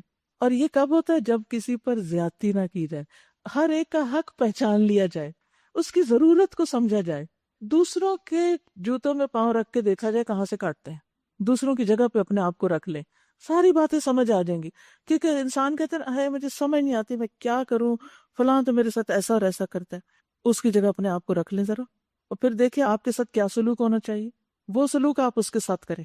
جب اپنے آپ کو انسان رکھتا ہے تو پھر پتہ چلتا ہے، ورنہ ہم ہر وقت اپنا رونا تو روتے ہیں، اپنی مشکلات تو ہمیں پتہ ہوتی ہے، دوسرے کی ہم نہیں جانتے ہوتے، دوسرے کا نقطۂ نظر نہیں سمجھتے، اس سے مشکلات کھڑی ہوتی ہیں۔ ہمارے سامنے تصویر کا بس ایک رخ ہوتا ہے اور ہم اسی پہ اڑ جاتے ہیں۔ دوسرے کو بھی دیکھے وہ کس رخ سے دیکھ رہا ہے، ذرا ادھر مڑ کے بھی دیکھ لیں تو معاملہ زیادہ واضح ہو جائے گا۔ یہ تو اتنی حیران کن بات ہے کہ 30 سال شوہر بیوی ایک چھت کے نیچے رہیں اور ان کے درمیان کوئی جھگڑا ہی نہ ہو، کوئی آرگیومنٹ ہی نہ ہو، کوئی اختلاف ہی نہ ہو۔ دنیا بھی جنت بن جاتی ہے نا جب انسان اپنے ساتھیوں کے ساتھ اس محبت سے رہے۔ محبت جو ہے وہ زندگی میں خوبصورتی پیدا کر دیتا ہے، لیکن محبت قائم نہیں رہتی جب تک معاف کرنا نہ جانے انسان، کیونکہ جن سے ہم محبت کرتے ہیں وہ بھی انسان ہوتے ہیں، ان سے بھی کمی کوتاہی ہوتی ہے۔ پھر انسان کہتا ہے کہ نہیں، ان کے اندر اور اتنی اچھی خوبیاں بھی تو ہیں۔ اس کو انڈر لائن کر لیجئے، وَإِنَّ كَثِيرًا مِّنَ الْخُلَطَاءِ لَيَبْغِي بَعْضُهُمْ عَلَىٰ بَعْضٍ إِلَّا الَّذِينَ آمَنُوا وَعَمِلُوا الصَّالِحَاتِ وَقَلِيلٌ مَّا هُمْ۔ یہ نیک کام کرنے والے بڑے ہی تھوڑے ہوتے ہیں، ایسے لوگ کم ہی ہوتے ہیں۔ یہ بات کہتے کہتے داؤد علیہ السلام سمجھ گئے، وَظَنَّ داؤد أَنَّمَا فَتَنَّاهُ، کہ ہم نے اس کو آزمایا ہے۔ یہ تو ایک تمثیلی بات تھی، یعنی یہ تو ایک سچویشن کریٹ کی گئی تھی دراصل داؤد علیہ السلام کو کوئی بات سمجھانے کے لیے، اور ان کو سمجھ آ گئی۔ بات کیا تھی اللہ تعالیٰ نے وہ نہیں کھولی، لیکن داؤد علیہ السلام سمجھ گئے۔ یاد رکھیے ہدایت دو طرح کی ہوتی ہے، ایک کتابی ہدایت ہوتی ہے جو ہم قرآن سے حاصل کرتے ہیں، حدیث سے حاصل کرتے ہیں، کتابوں سے لیتے ہیں، اور ایک بیانی ہوتی ہے، یعنی ہدا بیانیہ۔ یہ بیانی ہدایت کیا ہوتی ہے کہ ہمارے سامنے مختلف سچویشنز آ جاتی ہیں، کبھی خواب میں کوئی چیز نظر آ جاتی ہے، کبھی دو لوگ آپس میں بات کر رہے ہوتے ہیں، ان کو ہمارے سے کوئی تعلق نہیں ہوتا، لیکن ہمیں سمجھ آ جاتی ہے کہ اچھا یہ تو میرے ساتھ بھی مسئلہ ہے، اور دوسرا شخص اس کو حل بتا رہا ہوتا ہے، ہمیں نہیں بتا رہا، وہ اس کو بتا رہا ہے، اور وہ حل ہمیں مل جاتا ہے۔ یہ ہدا بیانیہ ہوتی، بیانی ہدایت، کتابی نہیں ہے یہ، ٹھیک ہے۔ اسی طرح بعض اوقات کوئی دو لوگ یا کوئی ایک شخص آپ کے پاس اپنا مسئلہ لے کے آتا ہے کہ میرا مسئلہ حل کر دیجئے، اور وہی مسئلہ آپ کی اپنی زندگی میں ہوتا ہے، یا آپ پر گزر چکا ہوتا ہے، جس مسئلے سے آپ گزرے ہوتے ہیں اس کا حل جتنے اچھے طریقے سے آپ بتا سکتے ہیں اس کے بغیر نہیں بتا سکتے، کتابوں سے پڑھ کے نہیں بتا سکتے کہ اس مسئلے کا یہ حل ہے، کیونکہ آپ پر گزری، آپ پر بیتی، اللہ نے آپ کو حل دیا، آپ کو اس سے فائدہ ہوا، پھر آپ اتنی کنوکشن کے ساتھ دوسرے کو بتاتے ہیں کہ دوسرے کو بھی یقین آ جاتا ہے کہ ہاں حل اسی میں ہے۔ تو یہ فراست اور یہ حکمت اور یہ سمجھ، یہ بھی اللہ کی دین ہوتی ہے۔ داؤد علیہ السلام کو سمجھ آ گئی کہ ہم نے اس کی آزمائش کی ہے، تو اس نے اپنے رب سے استغفار کر لی، وَخَرَّ رَاكِعًا وَأَنَابَ، اور وہ سجدے میں گر گئے رکوع کرتے ہوئے، رجوع کر لیا۔ تب ہم نے اس کا وہ قصور معاف کر دیا جو انہوں نے کیا تھا، اور ان کو یاد بھی نہیں تھا کہ وہ کر چکے ہیں یا کر رہے ہیں۔ بعضوں کا دیکھیے ہم اپنے آپ کو بالکل ٹھیک سمجھ رہے ہوتے ہیں نا، لیکن ہم کہیں نہ کہیں غلطی پہ ہوتے ہیں، ہمیں نظر نہیں آ رہی ہوتی، تو اللہ سبحانہ وتعالیٰ کسی اور کے ذریعے ہمیں وہ دکھا دیتے ہیں۔ تب ہم نے اس کا وہ قصور معاف کر دیا، اور یقیناً ہمارے ہاں اس کے لیے تقرب کا مقام اور بہتر انجام ہے۔ یہ جو سجدے میں گرنا ہے نا، یہ بخشش کا ذریعہ بھی ہوتا ہے، سجدہ کبھی شکر کا ہوتا ہے، کبھی توبہ کا بھی ہوتا ہے۔ ابو سعید خدری کہتے ہیں کہ میں نے خواب میں دیکھا کہ میں ایک درخت کے نیچے ہوں، اور مجھے درخت سے آواز آئی جیسے درخت سورۃ صاد پڑھ رہا ہے، اور جب وہ اس آیت پہ آیا تو درخت جھک گیا۔ وہ خواب دیکھ رہے ہیں، یہ بھی ہدایت بیانی ہے نا۔ اور درخت سے جو سجدے کی دعا انہوں نے سنی وہ کیا تھی؟ اللہم اغفر لی بہا، اللہم حط انی بہا وزرن واحدث لی بہا شکرن وتقبلها منی کما تقبلت من عبدک داود سجدتہ۔ کیا معنی ہے؟ اے اللہ اس سجدے کی وجہ سے میرے گناہ معاف کر دے، کیونکہ سجدے بخشش کا ذریعہ ہوتے ہیں۔ اے اللہ اس کے ذریعے میرے بوجھ دور کر دے، کیونکہ مدد بھی مانگتے ہیں ہم نماز میں، اور میرے لیے اس کے ذریعے شکر پیدا کر دے، اور اسے مجھ سے قبول کر لے جیسے تو نے اپنے بندے داؤد کا سجدہ قبول کیا تھا۔ تو اللہ سبحانہ تعالیٰ نے ان کا سجدہ قبول کر لیا، اور پھر کیا؟ فغفرنا له ذلك، ہم نے اس کو بخش دیا۔ وَإِنَّ لَهُ عِندَنَا لَزُلْفَى وَحُسْنَ مَآب، داؤد کا ہمارے ہاں ایک تقرب کا مقام ہے، سجدے کی وجہ سے قرب آتا ہے، اللہ کا قرب ملتا ہے، وحسن مآب، اور اچھا انجام۔ تو انہوں نے یہ خواب اپنا نبی صلی اللہ علیہ وسلم کو سنایا۔ آپ نے فرمایا اے ابو سعید، تم نے بھی سجدہ کیا؟ یعنی تم جب دیکھ رہے تھے خواب میں تو تم نے کیا؟ میں نے عرض کیا نہیں۔ آپ نے فرمایا تم درخت کی نسبت سجدے کے زیادہ مستحق تھے۔ وہی بات نا، کبھی اللہ تعالیٰ کسی کے ذریعے ہمیں دکھاتا کہ ہم نے یہ کرنا ہے، وہ ایک تمثیلی شکل میں وہ چیز ہمارے سامنے آتی۔ پھر رسول اللہ صلی اللہ علیہ وسلم نے سورۃ صاد کی تلاوت فرمائی، اور جب اس آیت پہ آئے تو آپ نے سجدہ کیا، اور سجدے میں آپ نے وہی دعا پڑھی جو درخت نے اپنے سجدے میں پڑھی تھی۔ تو یہ دعا بھی انشاءاللہ وہ ٹیلی گرام چینل پر جو دعاؤں کا ہے اس میں انشاءاللہ لکھ کے ڈال دی جائے گی، تاکہ آپ لوگ یاد کرنا چاہیں تو کر لیں، کیونکہ کبھی کبھی دل چاہتا ہے نا سجدے میں اللہ سے باتیں کریں۔ یہ کتنی باتیں وہ درخت کر رہا ہے نا۔ ہم نے اس سے کہا اے داؤد، ہم نے تجھے زمین میں خلیفہ بنایا، لہٰذا تو لوگوں کے درمیان حق کے ساتھ حکومت کر، اور خواہش نفس کی پیروی نہ کر کہ وہ تجھے اللہ کی راہ سے بھٹکا دے گی۔ یا اللہ کی طرف سے مقرر کیے ہوئے ایک خلیفہ کی یہ خوبی بیان کی گئی کہ انصاف، جو لوگ اللہ کی راہ سے بھٹکتے ہیں یقیناً ان کے لیے سخت سزا ہے کہ وہ یوم الحساب کو بھول گئے، یوم الحساب کو بھول گئے، کیونکہ جب انسان یوم الحساب کو بھولتا ہے تو تبھی زیادتی کرتا ہے۔ ہم نے اس آسمان اور زمین کو اور اس دنیا کو جو ان کے درمیان ہے فضول پیدا نہیں کیا، یہ سب کچھ بے مقصد نہیں، ایسے کوئی تفریح گاہ نہیں۔ یہ تو ان لوگوں کا گمان ہے جنہوں نے کفر کیا ہے، وہ اس دنیا کو اور نظر سے دیکھتے ہیں، اور ایسے کافروں کے لیے بربادی ہے جہنم کی آگ سے، یعنی جو دنیا میں آ کے نہ دنیا کا مقصد نہ اپنا کچھ نہ سمجھ پائیں۔ کیا ہم ان لوگوں کو جو ایمان لاتے ہیں اور نیک اعمال کرتے ہیں اور ان کو جو زمین میں فساد کرنے والے ہیں یکساں کر دیں گے، برابر کر دیں گے؟ مصلحین اور مفسدین ایک جگہ ہو جائیں گے؟ کیا متقیوں کو ہم فاجروں جیسا کر دیں گے؟ نہیں، ایسا نہیں ہو سکتا۔ جیسے عمل ویسی جزا۔ کتاب انزلناہ الیک مبارک لیدبروا آیاتہ ولیتذکر اولو الالباب، یہ ایک بڑی برکت والی کتاب ہے جو ہم نے آپ کی طرف نازل کی ہے۔ کیوں؟ تاکہ لوگ اس کی آیات پر غور کریں، غور کرتے رہیں، اور عقل اور فکر رکھنے والے اس سے سبق لیں۔ کتاب نصیحت ہے۔ تو یاد رکھیے قرآن مجید کی تمام آیات میں برکت ہے، جہاں سے بھی پڑھنا شروع کریں گے برکت نصیب ہوگی، کیونکہ وہ یا تو بھلائی کی طرف رہنمائی کرتی ہیں یا شر اور فساد سے انسان کو روکتی ہیں، یا دنیا اور آخرت کی کسی بھلائی کا سبب بنتی ہیں۔ تو اس سے بڑی برکت کسی اور چیز میں نہیں ہے۔ اگر آپ چاہتے ہیں نا آپ کی زندگی میں برکت ہو جائے تو پھر اس کی تلاوت اور اس پر غور و فکر اور اس پر عمل اور اس سے ایک تعلق اور اس سے محبت اور اس کی خدمت اور اس کو دور دور تک پھیلانا، سب تک پہنچانا، یہ اپنی زندگی کا مشن بنا لیں۔ اور سب سے بڑھ کر یہ کہ اس میں سے اپنے لیے فائدے کی باتیں نکالیں، غور و فکر کے بعد نصیحت کے نکات نکالیں کہ اس میں کہا کیا جا رہا ہے، کیا سبق ہے میرے لیے، اپنے آپ کو یاد دہانی کراتے رہیں۔ ایسے ہی لوگ عقل مند ہیں، اولو الالباب۔ اور داؤد علیہ السلام کو ہم نے سلیمان جیسا بیٹا عطا کیا، بہترین بندہ۔ سبحان اللہ، اللہ جس کو بہترین کہے پھر اس کی کیا شان ہوگی۔ کثرت سے اپنے رب کی طرف رجوع کرنے والا، اللہ اکبر، یہ ہے بہترین ہونے کا ذریعہ۔ ہر بات میں اللہ سے مشورہ، ہر بات میں اللہ کی طرف رجوع۔ قابل ذکر ہے وہ موقع جب شام کے وقت اس کے سامنے خوب سدھے ہوئے تیز رو گھوڑے پیش کیے گئے، یعنی سدھائے ہوئے گھوڑے، ٹرینڈ۔ اس نے کہا میں نے اس مال کی محبت اپنے رب کی یاد کی وجہ سے اختیار کی ہے، یعنی گھوڑوں سے مجھے محبت اپنے رب کی یاد کی وجہ سے ہے۔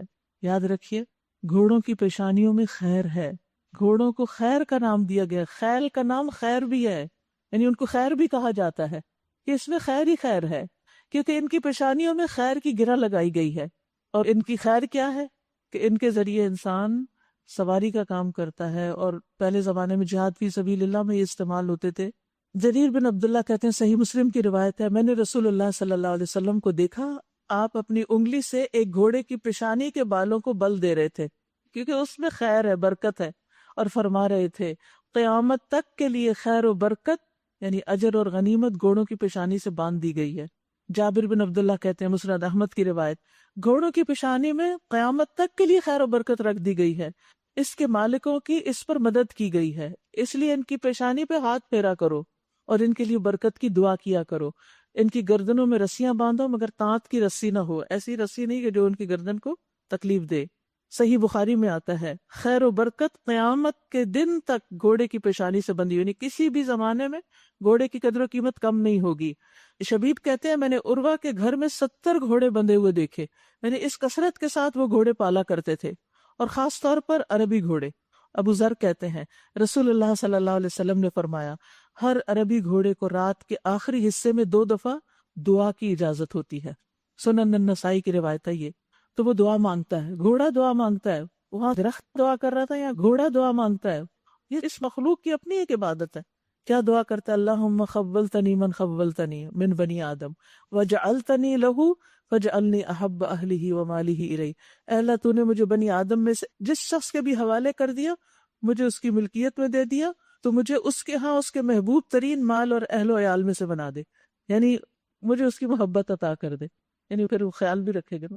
تو سلیمان علیہ السلام ان کے سامنے گھوڑے پیش کیے گئے، یہاں تک کہ جب وہ گھوڑے نگاہ سے اوجھل ہو گئے، یعنی وہ ریس ہوگی ان کی، تو اس نے حکم دیا نے میرے پاس واپس لاؤ.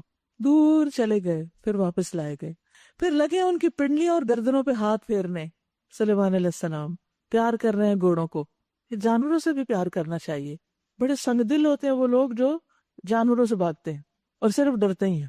قریب تو آ کے دیکھیں، جو میں کہہ رہی ہوں نا کہ پیٹس اور یہ جانور، اور بکری ہو، بلی ہو، یہ جو گھریلو جانور ہوتے ہیں، ان پہ ہاتھ پھیریں، پیار کریں. آپ ان سے اتنی چیزیں سیکھیں گے اگر آپ کی غور و فکر والی نگاہ ہوگی. اور سب سے بڑی ان کی جو وفاداری، اللہ اکبر، یعنی آپ تھوڑا بہت ان کو کھلا پلا دیں اور وہ آپ کے پیچھے پیچھے پھرتے ہیں، آپ کی گود میں آ کے بیٹھ جاتے ہیں. اور اس وقت احساس ہوتا ہے یا اللہ تو ہر چیز ہمیں دیتا ہے، اور ہم تیری طرف اس طرح دوڑ کے نہیں آتے جس طرح ہمارا پیٹ ہمیں دیکھتے ہی بھاگنے لگتا ہے اور خوش ہو جاتا ہے. بے شمار سیکھنے کے سبق ہیں اگر ہم توجہ کریں، لیکن ہم بس بند عمارتوں میں رہنے کے عادی ہو گئے ہیں، کہیں جاتے بھی نہیں دیکھنے کے لیے. اور دیکھو کہ سلیمان علیہ السلام کو بھی ہم نے آزمائش میں ڈالا اور اس کی کرسی پر ایک جسد لا کر ڈال دیا. پھر اس نے رجوع کیا اور کہا یا میرے رب مجھے معاف کر دے اور مجھے وہ بادشاہی دے جو میرے بعد کسی کے لیے سزاوار نہ ہو، بے شک تو ہی اصل داتا ہے. یعنی بادشاہی کی درخواست پہ بخشش پہلے مانگی، اللہ بخش دے، پہلے بخشش پھر دنیا. کیونکہ نیک لوگوں کے نزدیک دینی معاملات دنیاوی معاملات سے زیادہ اہمیت رکھتے ہیں. سمجھ آ گئی بات؟ دین کا کام دنیا کے کام سے زیادہ امپورٹنٹ ہوتا ہے ان کے نزدیک. یہ نہیں کہ اپنی دنیا پہلے وہ سب ٹھیک ہو، جو کوئی وقت فالتو بچے گا تو ہم کسی اور نیکی کے کام میں لگائیں گے. نہیں، وہ دین کو زندگی کا حصہ سمجھتے ہیں بلکہ پرائرٹی پر رکھتے ہیں. تو جو زیادہ لائق تھا کہ اسے مقدم رکھا جائے اسی کو انہوں نے مقدم رکھا. اور سلیمان علیہ السلام کی یہ دعا جو تھی، جیسے پہلے میں نے عرض کیا کہ وہ جنات سے کام لیتے تھے اور جنات پہ کنٹرول تھا ان کو، پرندوں کی بولیاں آتی تھی اور یہ سب. اس کے بعد یہ علم کسی اور کے پاس نہیں آیا. نبی صلی اللہ علیہ وسلم سے ایک دن ایک جن ٹکرا گیا اور وہ چاہتا تھا کہ آپ کی نماز میں خلل انداز ہو، لیکن اللہ نے انہیں آپ کے قابو میں دے دیا. آپ نے چاہا کہ اسے کسی مسجد کے ستون سے باندھ دیں تاکہ لوگ بھی اسے دیکھیں. تو کہتے پھر مجھے سلیمان علیہ السلام کی وہ دعا یاد آ گئی جس میں انہوں نے عرض کیا تھا میرے رب مجھے ایسی سلطنت دے کہ میرے علاوہ کسی اور کی نہ ہو، یعنی جن ون اس کے بعد اس طرح کسی اور کے کنٹرول میں نہ ہو. تو میں نے پھر اسے رسوا کر کے واپس لوٹا دیا، چھوڑ دیا اس کو. ہم نے اس کے لیے ہوا کو مسخر کر دیا جو اس کے حکم سے، سبحان اللہ، سلیمان علیہ السلام کے حکم سے نرمی کے ساتھ چلتی تھی. جدھر وہ چاہتا تھا اس طرف وہ فلائٹ اپنی لے جاتے، سارے لشکروں سمیت اس پہ سواری کرتے. اور شیاطین کو مسخر کر دیا، ہر طرح کے معمار، بلڈرز، غوطہ خور اور دوسرے جو پابند سلاسل تھے. ہم نے اس سے کہا یہ ہماری بخشش ہے، تجھے اختیار ہے، جسے چاہے دے اور جس سے چاہے روک لے. یعنی نعمتیں بھی دی اور اختیار بھی دیا، جیسے چاہے استعمال کرو، کوئی حساب بھی نہیں. اللہ اکبر. یقیناً اس کے لیے ہمارے ہاں تقرب کا مقام اور بہتر انجام ہے. اور یہ سب ابراہیم علیہ السلام کی اولاد ہیں، یاد رکھیے کیسے کیسے بچے اللہ نے ان کی نسل میں دیے. اور ہمارے بندے ایوب علیہ السلام کا ذکر کرو، جب اس نے اپنے رب کو پکارا کہ شیطان نے مجھے سخت تکلیف اور عذاب میں ڈال دیا ہے. ہم نے اسے حکم دیا اپنا پاؤں زمین پہ مار، یہ ہے ٹھنڈا پانی نہانے کے لیے اور پینے کے لیے. ہم نے اسے اس کے اہل و عیال واپس دے دیے اور ان کے ساتھ اتنے ہی اور. اپنی طرف سے رحمت کے طور پر اور عقل اور فکر رکھنے والوں کے لیے درس کے طور پر، یعنی ہم سب کے لیے ایک نشانی ہے اس میں کس طرح انہوں نے صبر کیا اور اللہ نے ان کو صحت بھی دی اور پہلے سے بھی زیادہ طاقت دی۔ جب کوئی بندہ بیمار ہوتا ہے اور وہ اس پر بھی اللہ کا شکر ادا کرتا ہے اور شکوہ نہیں کرتا، ناراض نہیں ہوتا، تو جب وہ صحت مند ہوتا ہے اللہ تعالیٰ اس کو پہلے سے بھی زیادہ طاقت عطا کرتے، پہلے سے زیادہ اچھا گوشت اور خون دیتے ہیں۔ اور ہم نے اس سے کہا تنکوں کا ایک مٹھا لے اور اس سے مار دے، اپنی قسم نہ توڑ۔ کسی کو مارنے کے لیے انہوں نے نظر مانی تھی، تو جب ٹھیک ہو گئے تو کہا کہ اب 100 کوڑے ماروں، تو اللہ تعالیٰ نے کہا کہ تنکوں کا مٹھا لے کے ایک دفعہ لگا دو، نظر پوری ہو جائے گی۔ یعنی کس طرح اللہ سبحانہ وتعالیٰ بندوں کے لیے رخصت بھی پیدا کرتے ہیں۔ یاد رکھیے کچھ زندگی میں بیسک پالیسیز یا اصول یا چیزیں ہوتی ہیں، اور کچھ اس میں سے بعض اوقات ایکسیپشنل کیسز بھی ہوتے ہیں۔ یہاں ویسے تو اصول یہی ہے کہ مثلا کسی مجرم کو 100 کوڑے مارنے، لیکن نبی صلی اللہ علیہ وسلم کے زمانے میں بھی ایکسیپشنل رول آیا اور یہاں بھی یہ دیا گیا کہ کچھ لوگ پھر اتنے بوڑھے یا اتنے بیمار ہوتے ہیں کہ وہ 100 کوڑے کھانے کے متحمل نہیں ہو سکتے، تو اس صورت میں پھر نظر تو نظر ہے، اسے تو پورا کرنا ہے لیکن دوسرے طریقے سے، اور وہ بھی نہیں کہ اپنے من گڑت طریقوں سے، اس کی دلیل بھی شرع سے لی جانی چاہیے۔ ہم نے اسے صابر پایا، نعم العبد، بہترین بندہ، اپنے رب کی طرف بہت رجوع کرنے والا۔ یہاں آپ دیکھیے سب کی ایک ہی خوبی بار بار بتائی جا رہی ہے، یہ سب اللہ کی طرف بہت رجوع کرتے تھے، اللہ ہمیں بھی ان میں شامل کر دے۔ اور ہمارے بندوں ابراہیم اور اسحاق اور یعقوب کا ذکر کرو، بڑی قوت عمل رکھنے والے اور دیدہ ور لوگ تھے، آنکھوں اور ہاتھوں والے، کام بھی جانتے تھے اور نگاہیں بھی بڑی دیدہ رس تھیں۔ ہم نے ان کو ایک خالص صفت کی بنا پر برگزیدہ کیا تھا، انا اخلصناہم بخالصۃ ذکر الدار، اور وہ خاص بات کیا تھی؟ آخرت کی یاد۔ یقیناً ہمارے ہاں ان کا شمار چنے ہوئے نیک لوگوں میں ہے، المصطفین الاخیار۔ اللہ اکبر۔ دیکھیے جب کوئی شخص اپنے ہاتھوں سے بھی اچھا کام لیتا ہے اور اپنی نگاہوں سے بھی اچھا کام لیتا ہے تو اللہ کا پسندیدہ بن جاتا ہے۔ اور اسماعیل اور الیسع اور ذوالکفل کا ذکر کرو، یہ سب نیک لوگوں میں سے تھے۔ یہ ایک ذکر تھا۔ اب سنو، وَإِنَّ لِلْمُتَّقِينَ لَحُسْنَ مَآب، سارے متقی لوگوں کے لیے حسن مآب ہے۔ جو ان پیغمبروں کے لیے لفظ استعمال ہو نا، حسن مآب، اچھا ٹھکانہ۔ کون سا؟ جنات عدن، ہمیشہ رہنے والی جنتیں، مفتحۃ لہم الابواب، جن کے دروازے ان کے لیے کھلے ہوئے ہوں گے، یعنی مکمل امن۔ ان میں وہ تکیے لگائے بیٹھے ہوں گے، خوب خوب پھل اور مشروبات طلب کر رہے ہوں گے، اور ان کے پاس شرمیلی ہمسن بیویاں ہوں گی۔ یہ وہ چیزیں ہیں جنہیں حساب کے دن عطا کرنے کا تم سے وعدہ کیا جا رہا ہے۔ یہ ہمارا رزق ہے جو کبھی ختم ہونے والا نہیں۔ یاد رکھیے جنت مکمل امن کی جگہ ہے۔ اور یہاں جنت کے دروازوں کی بات ہوئی، مفتحۃ لہم الابواب، سب دروازوں سے ان کے لیے ویلکم آئے گی۔ جنت کے 8 دروازے ہیں، اور ایک دروازے کی چوڑائی کتنی ہے کچھ پتہ؟ آپ نے فرمایا ایک دروازے کے 2 کناروں میں اتنا فاصلہ ہے جتنا مکہ اور ہمیر کے درمیان، یا مکہ اور بصرہ کے درمیان۔ اور مختلف دروازے ہیں، کوئی نماز کا، کوئی روزے کا، کوئی جہاد کا، کوئی صدقہ کا، جس کے اندر جو خوبی زیادہ ہوگی اس کو اس دروازے سے بلایا جائے، اور کچھ خوش نصیب ہر دروازے سے بلائے جائیں گے۔ ایک حدیث میں آتا ہے جس نے اللہ کے راستے میں ایک جوڑا خرچ کیا، جیسے جانوروں کا یا کپڑے کا یا کچھ، تو اسے جنت کے دروغے بلائیں گے، جنت کا دروغہ بلائے گا کہ اے فلاں اس دروازے سے آؤ۔ اور پھر رسول اللہ صلی اللہ علیہ وسلم نے فرمایا ایک آدمی جنت میں داخل ہوا اور دیکھا کہ اس کے ایک دروازے پہ یہ عبارت لکھی ہوئی تھی، صدقہ کا ثواب 10 گنا اور قرضے کا 18 گنا۔ کیونکہ صدقہ تو دے کے ہم ذہنی طور پہ فارغ ہو جاتے ہیں نا، قرض دے کے وہ غم لگا رہتا ہے کہ واپس کب آئے گا، اس لیے اس کا اجر بھی زیادہ، جتنی مشقت اتنا اجر زیادہ۔ یہ تو ہے متقیوں کا انجام۔ اور سرکشوں کے لیے بدترین ٹھکانہ جہنم، جس میں وہ جھلسے جائیں گے، بہت ہی بری قیام گاہ یہ ہے ان کے لیے۔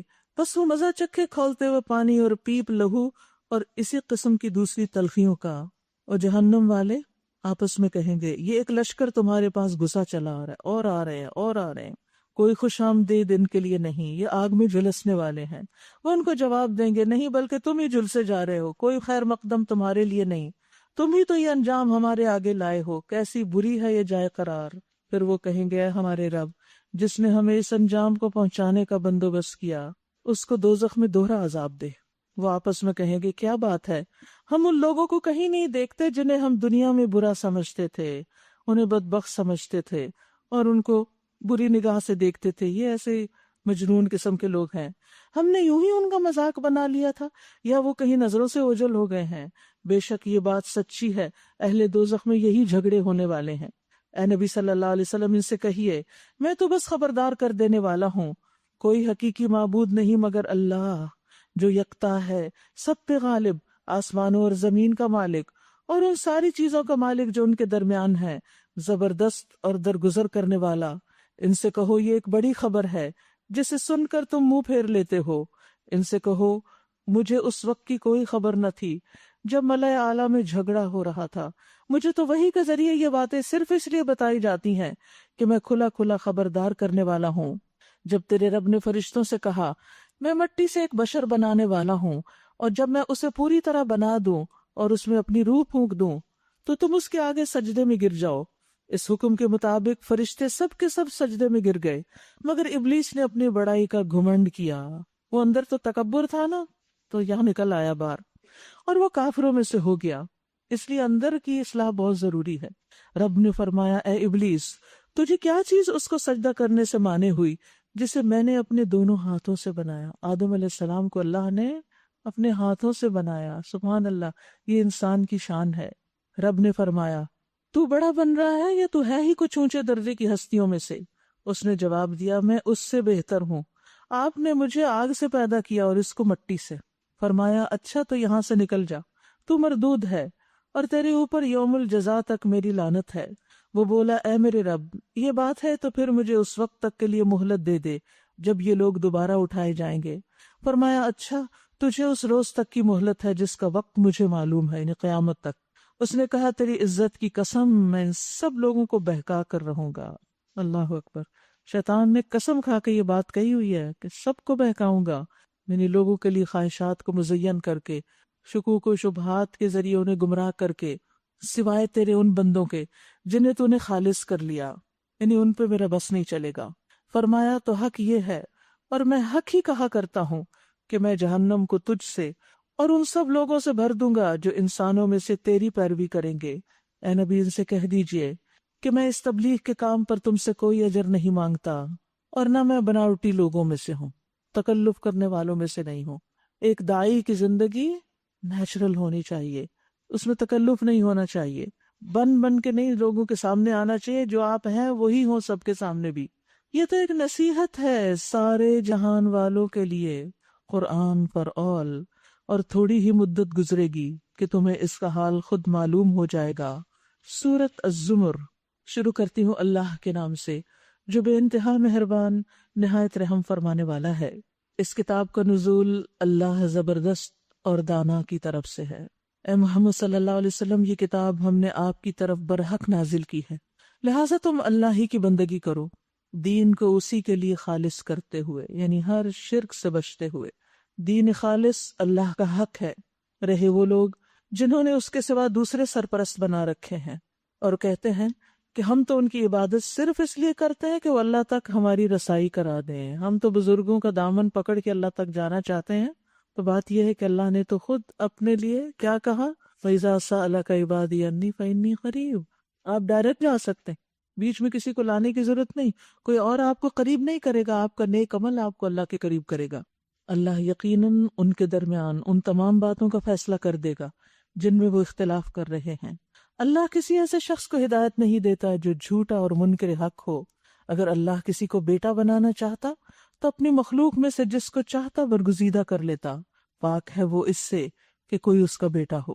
وہ اللہ ہے اکیلا، سب پہ غالب، الواحد القہار۔ اس نے آسمانوں اور زمین کو برحق پیدا کیا، وہی دن پر رات اور رات پر دن کو لپیٹتا ہے۔ اسی نے سورج اور چاند کو اس طرح مسخر کر رکھا ہے کہ ہر ایک وقت مقرر تک چلے جا رہا ہے۔ جان رکھو وہ زبردست ہے اور درگزر کرنے والا ہے۔ اسی نے تم کو ایک جان سے پیدا کیا، پھر وہی ہے جس نے اس جان سے اس کا جوڑا بنایا، اور اسی نے تمہارے لیے مویشیوں میں سے 8 نر اور مادہ پیدا کیے۔ وہ تمہاری ماؤں کے پیٹوں میں 3 تاریک پردوں کے اندر تمہیں ایک کے بعد ایک شکل دیتا چلا جاتا ہے۔ یہی اللہ جس کے یہ کام ہے تمہارا رب ہے، بادشاہی اسی کی ہے، کوئی معبود اس کے سوا نہیں، پھر تم کدھر سے پھرائے جا رہے ہو؟ یعنی کون تمہیں بہکا رہا ہے؟ سب باتیں سمجھ کے بھی نہیں سمجھ رہے۔ اگر تم کفر کرو تو اللہ تم سے بے نیاز ہے، لیکن وہ اپنے بندوں کے لیے کفر کو پسند نہیں کرتا، اور اگر تم شکر کرو تو اسے وہ تمہارے لیے پسند کرتا ہے۔ کوئی بوجھ اٹھانے والا کسی دوسرے کا بوجھ نہ اٹھائے گا، آخر کار تم سب کو اپنے رب کی طرف پلٹنا ہے، پھر وہ تمہیں بتا دے گا کہ تم کیا کرتے رہے ہو، وہ تو دلوں کا حال تک جانتا ہے۔ انسان پر جب کوئی آفت آتی ہے تو وہ اپنے رب کی طرف رجوع کر کے اسے پکارتا ہے، پھر جب اس کا رب اسے اپنی نعمت سے نواز دیتا ہے تو وہ اس مصیبت کو بھول جاتا ہے جس پر وہ پہلے پکار رہا تھا، اور دوسروں کو اللہ کا ہمسر ٹھہراتا ہے تاکہ اس کی راہ سے گمراہ کر دے۔ ان سے کہیے کہ تھوڑے دن اپنے کفر سے لطف اٹھا لو، یقیناً تم دوزخ میں جانے والے ہو۔ کیا اس شخص کی روش بہتر ہے یا اس کی جو مطیع فرمان ہے، رات کی گھڑیوں میں کھڑا رہتا ہے؟ رات کا قیام، عبادت کو نفس کی راحت پہ ترجیح دینا، نیند پر ترجیح دینا، کیونکہ رات کی عبادت جو ہے نا ریاکاری سے خالی ہوتی ہے، اور انسان اپنا آرام چھوڑ کے عبادت کے لیے آتا ہے، تو اس لیے ان ناشئۃ اللیل ہی اشد وطئا واقوم قیلا، اور مومن کا شرف اور عزت رات کے قیام میں ہے، اور سجدے کرتا ہے، آخرت سے ڈرتا اور اپنے رب کی رحمت سے امید لگاتا ہے۔ ان سے پوچھو کیا جاننے والے اور نہ جاننے والے دونوں کبھی برابر ہو سکتے؟ علم حاصل کرنا یعنی جیسے قرآن ہی کا اور نہ کرنا، کیا دونوں ایک ہو سکتے ہیں؟ نصیحت تو عقل رکھنے والے ہی قبول کرتے ہیں۔ اے نبی صلی اللہ علیہ وسلم کہیے کہ اے میرے بندو جو ایمان لائے ہو، اپنے رب سے ڈرو، تقوی اختیار کرو۔ جن لوگوں نے اس دنیا میں نیک رویہ اختیار کیا ان کے لیے بھلائی ہے، دنیا میں بھی بھلائی ہے، اور اللہ کی زمین وسیع ہے، صبر کرنے والوں کو تو ان کا اجر بے حساب دیا جائے گا۔ انما یوفی الصابرون اجرہم بغیر حساب، جس کا وہ حساب کر ہی نہیں سکتے۔ دنیا میں کسی کے پاس اتنی دولت ہے کہ جس کا وہ حساب نہ کر سکے؟ سب نے گنی ہوئی کون کتنا کتنا بڑا بلینئر ہے، اور سب سے امیر کون ہے اور اس سے کم کون اور اس سے کم، لیکن جنت میں جو اجر ملنے والا ہے اس کو کوئی گن نہیں سکے گا۔ اے نبی صلی اللہ علیہ وسلم ان سے کہیے مجھے حکم دیا گیا ہے کہ دین کو اللہ کے لیے خالص کر کے اسی کی بندگی کروں، اور مجھے حکم دیا گیا ہے کہ سب سے پہلے خود مسلمان بنوں۔ کہیے اگر میں اپنے رب کی نافرمانی کروں تو مجھے ایک بڑے دن کے عذاب کا خوف ہے۔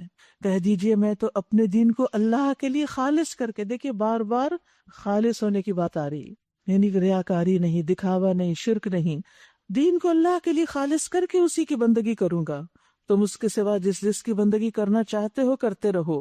کہیے اصل دیوالیے تو وہ ہیں جنہوں نے قیامت کے دن اپنے آپ کو اور اپنے اہل و عیال کو گھاٹے میں ڈال دیا۔ خوب سن رکھو، یہی کھلا دیوالیہ ہے۔ ان پر آگ کی چھتنیاں اوپر سے بچھائی ہوئی ہوں گی اور نیچے سے بھی۔